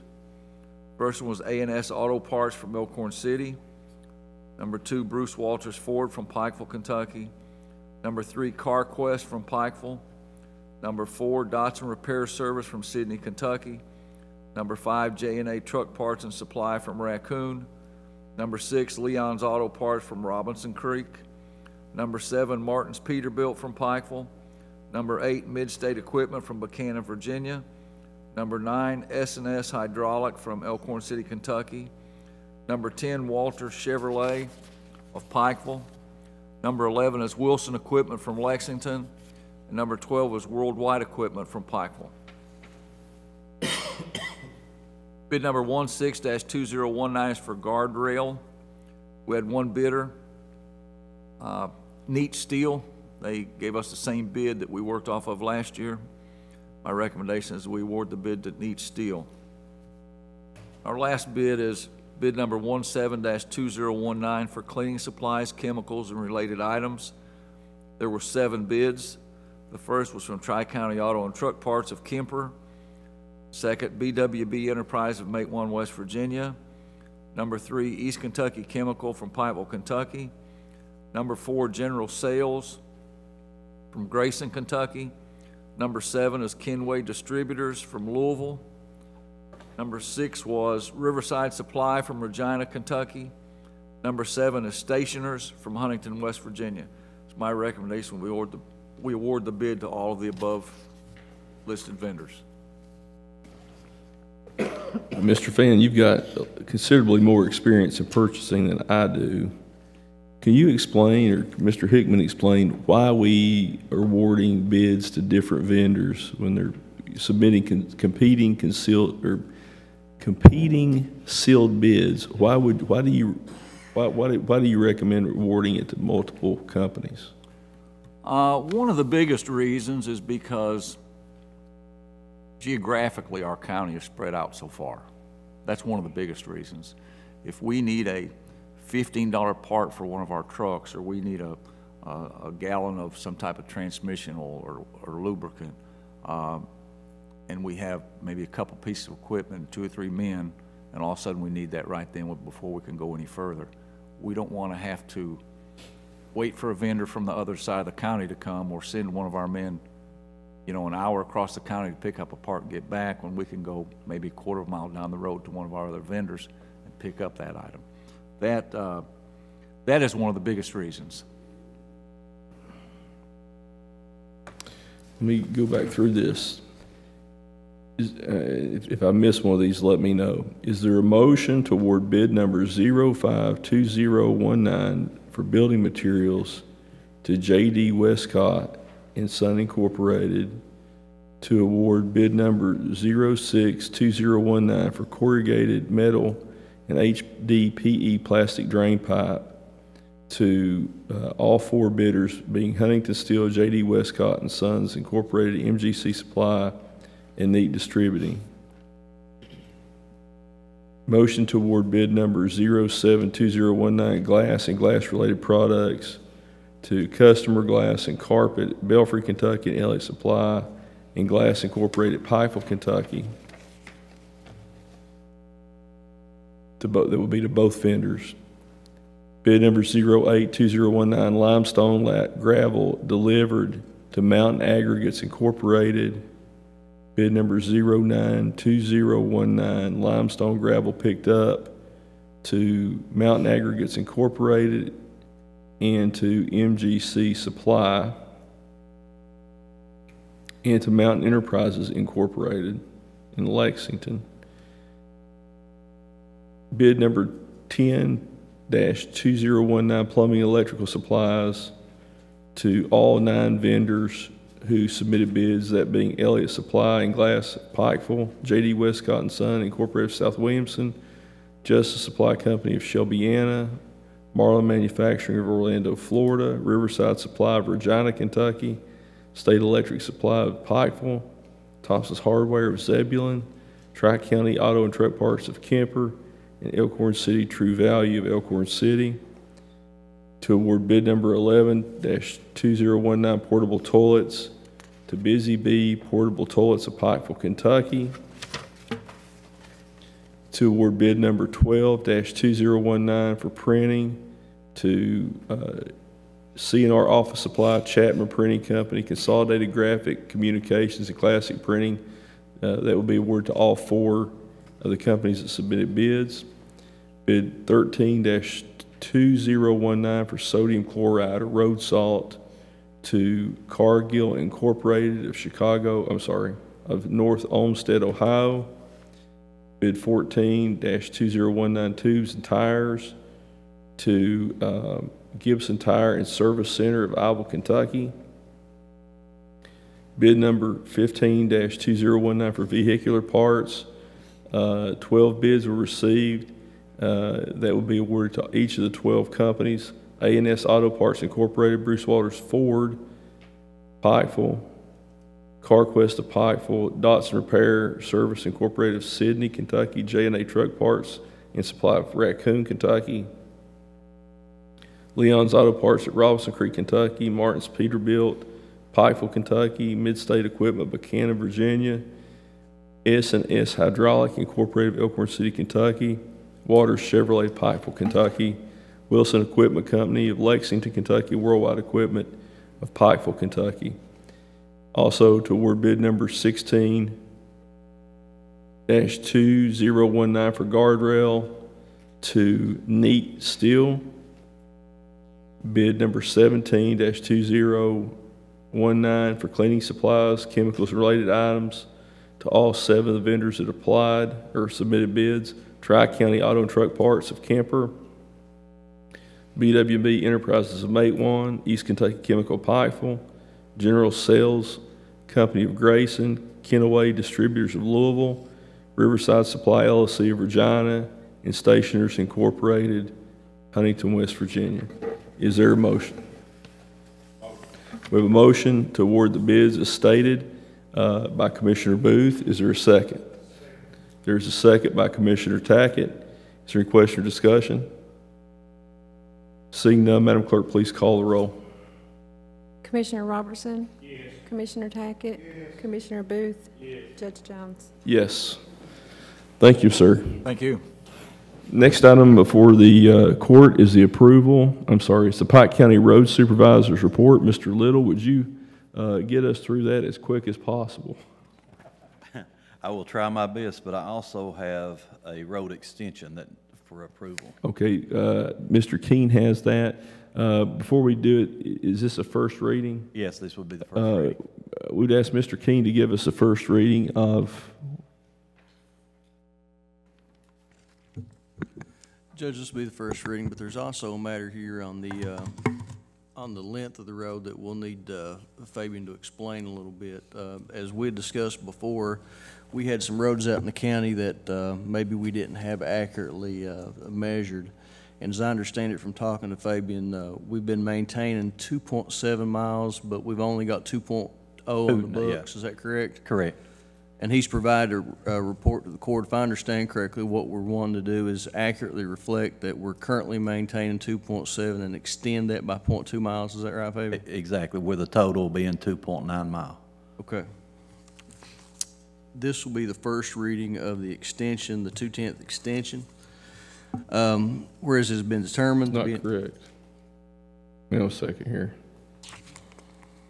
It says, in an effort to update our maps, I would like to ask that to change the mileage from 2 miles to 2.7 miles, because on page 1 of the ordinance, it's only got a 0.2 of a mile extension. Right. So that should be a 0.7 of a mile. Well, and I guess my question on that is, are we only maintaining 2 miles, so we would need a 0.9 extension, or was there a problem with the calculation before? How long have we been maintaining 2.7, baby? Oh, I'd say what, 30-some, 40-some years. yeah. But see, here's why I didn't do this is when I talked to Jamie Pinson at the ad, he said that on these, when we find these roads, this circumstance, because this is not the only place, we have many this way, that we could just do this in a motion without having to go through, without having to go through this process, that you could just update the books. We need to have some way to reflect when somebody comes back and looks at this later. We don't want future courts to be in the same shape we're in, where we're looking back and we don't know why we're doing what we're doing. Yeah. It would probably be cleaner if we just go ahead and denote that it's going to be 2.9 on the ordinance itself. That way it would be clean. I'll let the judge and the commissioners give their thoughts on that, but that would be my recommendation. What I would recommend is that we just correct this first reading to indicate that the road 7520 Pigeon Roost would be increased to 2.9 total miles. And that that the road is currently is 2 miles is what's incorporated in the system, correct? Well, that's what is shown on the books, but we've been working that road for 2 So let's just do this. Where it says in this second page, in an effort to update our road list, I would ask to change it from 2 miles to it actually should be 2.9 miles. Let's just amend the ordinance, or this, because we're not getting a first reading yet.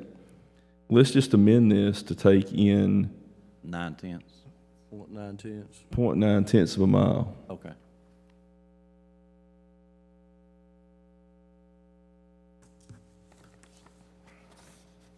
Because we have the,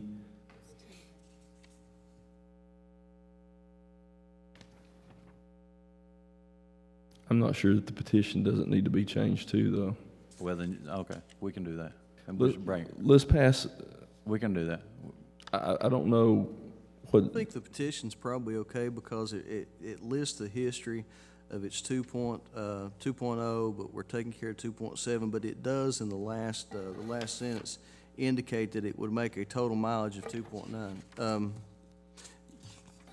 That's on Fabian's report. On the petition itself, it still reflects 2.9. I think as long as we properly denote it in the ordinance, I think we're fine, Judge. Okay. Let's just amend this ordinance. Go ahead and do the first reading, amending road number 7520 Pigeon Roost Road, extending it to 2.9 total miles. We're already maintaining 2.5, even though the book shows 2 miles. We're maintaining 2.7. It's showing 2. So we're actually maintaining 0.7 of a mile. Right, okay. Correct.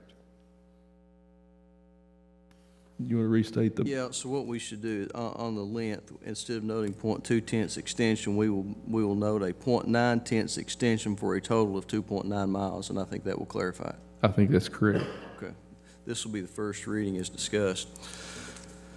A notice of intended passage. Whereas it has been determined to be in the best interest of the public for the Pike County Fiscal Court to formally accept public roads into the official county road system, and whereas KRS 178.010 subsection 1B defines a county road as a public road which has been accepted by the fiscal court into the county road system, whereas the fiscal court finds that the 30-foot minimum cannot be met due to the topography of the road or other extraordinary circumstances, the 30-foot width would not be appropriate. Now therefore be it ordained by the fiscal court of Pike County, Commonwealth of Kentucky, section 1, that the following road, being public in nature, be and is formally and officially accepted into the Pike County road system and shall hereafter be a part of said system.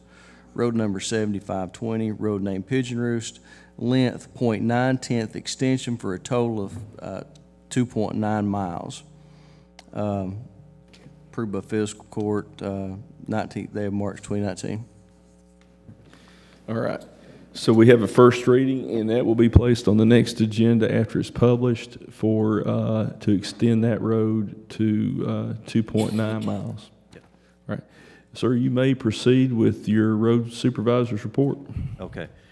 At Lot 1, which will be the Johns Creek area, they've worked in Stanley Fork, Springs Branch, Pinson Branch, Right Fork of Cowpen, Right Fork of Millers Creek, Dog Fork, Adkins Branch, Left Fork of Open Fork, Scott Road, Hurricane of Brushy, Drift Branch, and Little Brushy.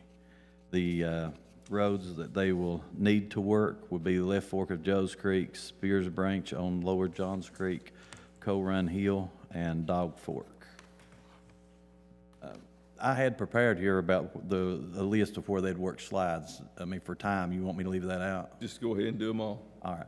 They would work slides in that area on Ratliffs Creek, Millers Creek, Springs Branch, Cochran Road, Clevenger Branch, Stanley Fork, Wolf Branch, Hurricane of Upper Brushy, Hunts Branch, Curry Branch, and Drift Branch. At Lot 2, which will be the Robson Creek area, they have done work in Marshall's Branch, South Heritage Road, Collie Hill, Sugar Camp, Owl Branch, Island Creek, Blaze Branch, Left Fork of Little Robinson, Tunnel Branch, Kelly Mountain Road, Buckfield, Lick Fork of Beefide, Ray's Branch, Mills Branch, Hopkins Fork, Fleming's Branch, and Turkey Pen. Roads that they will need to work will be Bear Fork, Lick Fork of Beefide, Brushy Fork of Beefide, Phillips Branch, Little Robinson, and Sleepy Hollow. Coon Branch, Suzanne Branch, and Sycamore Branch. They had worked slides in Lizzie Fork, Kelly Mountain, Anderson Branch, Turkey Pen, Ellswick Branch, Left Fork of Island Creek, and Road Fork.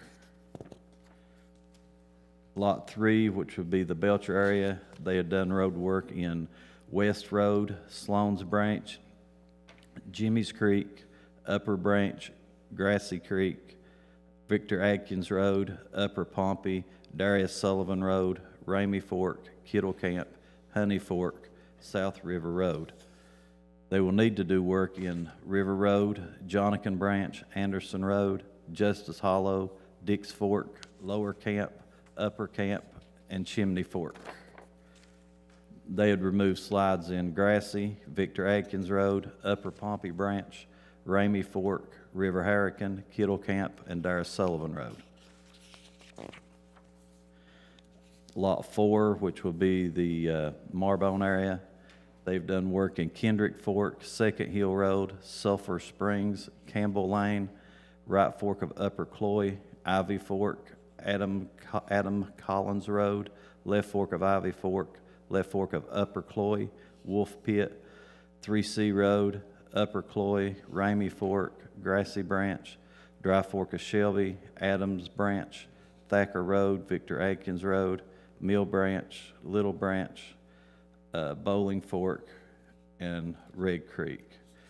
They need to do work in Peyton's Creek, Biggs Branch, Powell's Creek, Rocky Road, Sloan's Branch, Oliver Cisco Road, Francisco Thomas Road, and Dry Fork of Marbone. They had removed slides in Sloan's Branch, Dry Fork of Shelby, Thacker Road, and Right Fork of Upper Cloy.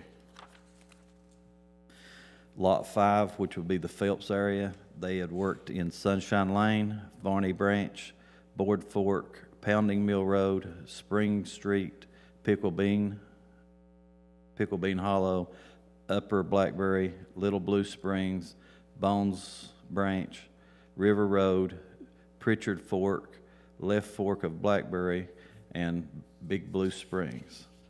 They need to do work in Lovers Lane, Barnshee, McCoy Court. They had removed slides in Right Fork of Peter Fork, Lovers Lane, Owens Branch at Camp Creek, and Board Fork. Lot 6, which would be the Stone area, they had done work on Bent Mountain of Rock House, Pinson Fork, Jury Bottom, Pinson Fork of Rock House, Middle Fork, Walnut Hill, Walters Fork, Rock House of Big Creek, Brushy Hollow, May Branch, Ball Fork, Deer Lick Road, Low Street, Mullins Fork, A-Flax, Sycamore Road, Stratton Fork, Broadhead, Narrow Branch, Taylor Fork, Black Gin Bottom, Hurricane Branch, Coburn Street. And they will need to do work in Polly's Hollow, Kate Camp Branch, Sharon Heights, Allison Heights, Beach Hollow, and South Railroad Street. They had removed slides in Ball Branch, Broadhead, Narrow Branch, Right Turkey Toe, Maynard Branch, and Williamson Road. Thank you, sir. Is there a motion to approve to accept the Pike County Road Supervisor's report and approve of his recommended road maintenance list for the upcoming 2 weeks? Motion. We have a motion by Commissioner Robertson. Is there a second? Second. Second by Commissioner Tackett. Is there any question or discussion? Again, Mr. Little, thank you all for the work that you've done, and make sure you thank all the crews. They're working hard. We've had a lot of slides and embankment failures, and we appreciate the work they put in. Thanks. I would like to ask, just for before I leave, approval to haul rock from Edgewell Reynolds' property. He has agreed to donate rock to the county for the county's use. We can use this rock for embankment failures like you've talked about. and he's, like I said, he has agreed to donate that to us. We got a motion pending to approve the work. Okay, We'll I'm take that up in just a second. Madam Clerk, please call the roll. Commissioner Robertson? Yes. Commissioner Tackett? Yes. Commissioner Booth? Yes. Judge Jones?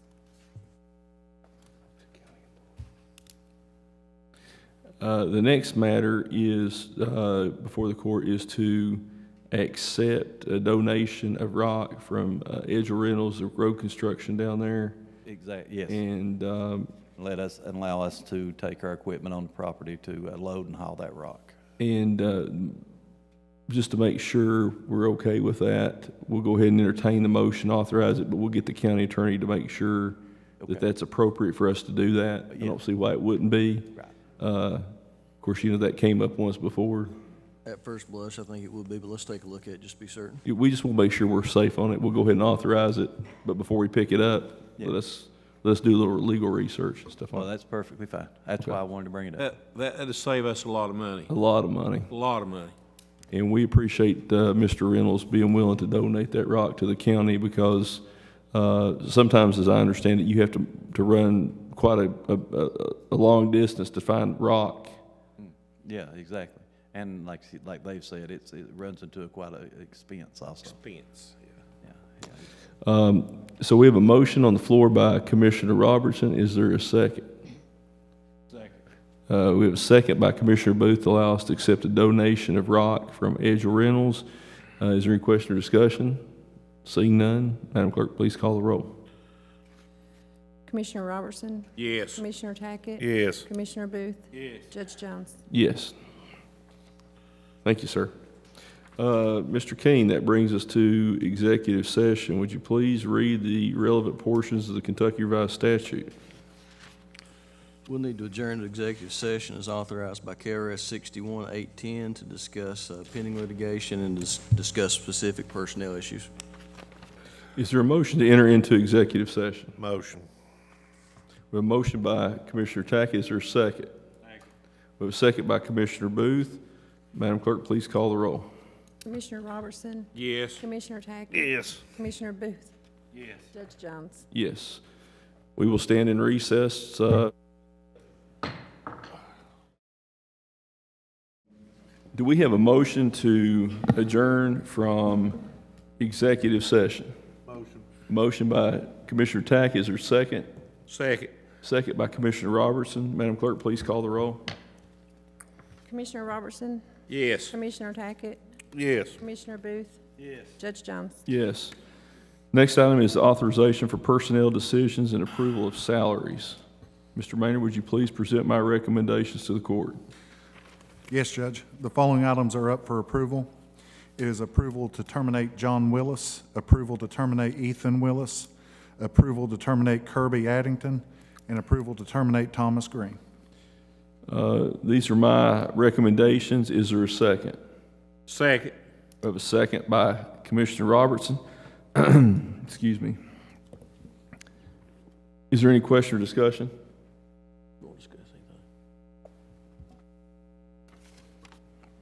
My throat's getting a little bit hoarse. Madam Clerk, please call the roll. Commissioner Robertson? Yes. Commissioner Tackett? Yes. Commissioner Booth? Yes. Judge Jones? Yes. Next item is the Pike County Department of Supervisors' comments. We'll start with Mr. Fannin. Do you have anything?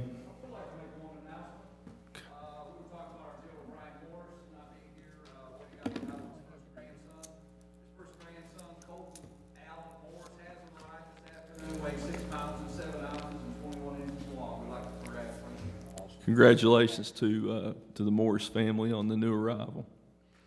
Ms. Vanover, anything?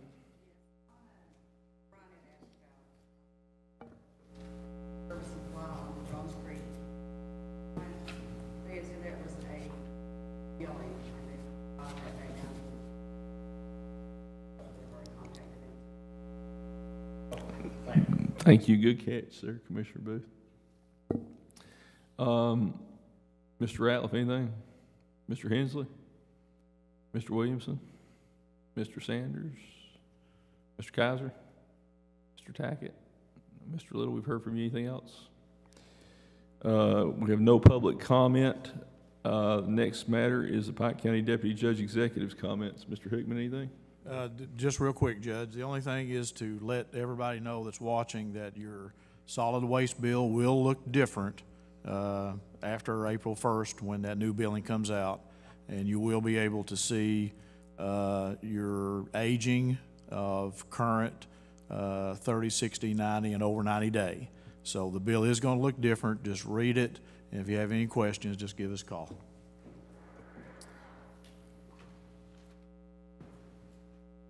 Mr. Kane, anything from the County Attorney's Office? Only one matter, Judge. We had referenced the RCC Big Show litigation in the last meeting. I have now received confirmation that service is complete, and I would expect a response of pleading sometime first week of April. Thank you, sir. Next matter is the Pike County Commissioner's comments. We'll start with District 1 Commissioner Ronnie Roberts. It's been a long day. I thank everybody for being here, and we'll get out of here in a few minutes. See you. District 2 Commissioner Geosyntec. I got a few things I want to talk about. We've been to some training here since January the 7th. I actually started before then, and I've got to talk to a lot of magistrates and commissioners, and there's three guys I'd just like to thank for the way the transaction that how I was treated in it was with Kenneth Robinson, Leo Murphy, and Charlie Compton, helping me going from magistrates to commissioners with the support they give me, and I just want to thank them and keep Charlie Compton in your prayers. Another thing is we made some decisions here today, and that's why we was elected for this spot, I think, to do the right thing for all Pike counties, like on this garbage bill and stuff, and just be patient with us, and I appreciate all that the court does. Mr. Doug and Fabian and the 6 road foremans, the last 2 or 3 weeks with these slides and getting FEMA, they've come to the bad on that. So I mean, I want to thank them, Jimmy, and it's the workers, the county workers. I mean, I can see a big difference. People's bragging, they're bragging on everybody, and I just want to mention that in court. But thank you all very much. Thank you, Commissioner Tackett. Commissioner Booth? Yeah, I want to thank Paul Williamson back there and Burrow over to jail. They've been doing some tree and brush cleanup along some of our county roads. They've done an outstanding job cleaning those up for us. I also want to thank Donnie Sloan with the project manager for the city of Pikeville. Me and Fabian was out the other day, and he got a phone call about some weight limit signs, and we couldn't come up with any. The county didn't have any, and we couldn't get any, and I contacted him, and Donnie come up with some weight limit signs, didn't he, Fabian? And that really helped us out with that, got us back in compliance with the state. And I also want to thank our road crews. They really picked up the pace, been doing a good job. A lot of people is bragging on the road crews, how much improvement they're seeing in the road, so I want to thank them today. Thank you, Commissioner Booth. We have one other comment from Supervisor Little. I won't take much time, but I just thought I should mention that the state goes through and inspects our bridges once a year. They're doing our inspection right now. We have 2 bridges that they have closed on us. One that we will start tomorrow, and we will be able to reopen that bridge. It is on the Pigeon Roost. Then the other one is on Sarah Branham Lane, there where Caney Creek Free Will Baptist. Now, we had to barricade that one off today. They're going to let that out on bid. The state is going to rebuild that bridge as part of that 1,000 Bridges in Kentucky Bridge program. replacement program. Yeah. A bridge in Kentucky. They're not going to let that out to bid until May. And the only reason I wanted to mention that was so when people see these barricades, I mean, they're not going to be closed forever. We'll get them reopened, but just bear with us. The weight limits are set by the state, is that correct? Exactly, yeah. Those are set by the state, and I actually have 2 other bridges today that, see, if we do not post those, then we become, like what Brian was saying, out of compliance, and then they can pull all of our federal funding just because we do not post those. So we have, not only do we have to post them, we have to keep them up. So if somebody comes and tears them down, we have to go back behind them and put them back up to stay in compliance. I think it shows how good the county and city's working together, because if Donnie Sloan hadn't come up with those signs, then we could, you know, that put us closer to losing our federal dollars. So we actually got those signs put back up that same day. So I really appreciate them for that. Appreciate him for getting them for us. That's all I have. Thank you, sir. That brings us to the Judge Executive's comments. I don't really have a lot to add today other than the people of this county elected this court and chose a commissioner form of government to clean up county government, to try to get us on a path to sustainability, to where we have transparency and we have a government that will work for everyone in the county. I think we're moving in the right direction. If you look at some of the surrounding counties, because of poor planning, bad decisions, the fiscal court in Knott County stopped responding to any road department situations that were not an emergency. They've had a partial government shutdown. Martin County, we know the problems they've had, the sheriff having to ask for donations. Pike County has been very, very fortunate that we have not had those kind of problems. But without sound financial planning and sound fiscal policy, that could happen here. And the decisions that we made today with regard to solid waste were not easy, but they were very necessary to ensure that we have a viable solid waste system for years to come in this county. And I appreciate everyone who's worked on this. I appreciate all the hard work that the members of the court have provided, their leadership. Politically, it would have been more expedient to pass this to the next court. But the guys on this court, if you knew these people like I do, they're not going to pass the buck. They're going to address today's problems today and not kick the can down the road, for lack of a better word. So I do think we're moving in the right direction. We invite everyone's comments. If you have a complaint about a road situation, solid waste, whatever it may be, you can call the judge's office, 432-6247. If you make a complaint there, secretary can pass it to the road department, to the commissioners, myself, or whoever the respective agency head would be. But again, thank you all for being here. It has been a long day. It's been a trying day, and again, thank you for being here. With that being said, I would ask Brother Jimmy Dale Sanders to say the benediction, please.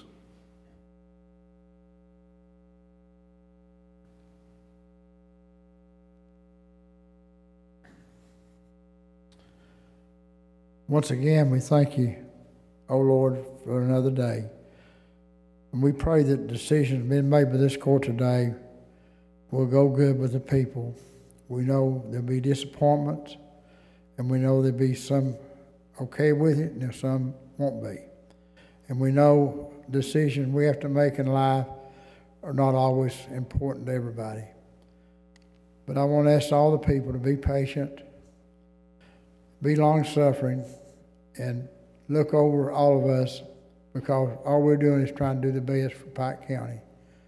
Remember, this is one of the greatest counties in the state of Kentucky. And I'm so proud to live here. Heavenly Father, just watch over us, the workers here, the ones that is unnoticed. And remember, there's none of us better than the other. We're all just men and women trying to do our best. We thank you, Lord, for all your blessings. In Jesus' name we pray and ask, and amen. Amen. Thank you, Brother Jimmy Dale. I would entertain a motion to adjourn. We have a motion by Commissioner Tack. Is there a second? Second by Commissioner Robertson. Madam Clerk, please call the roll.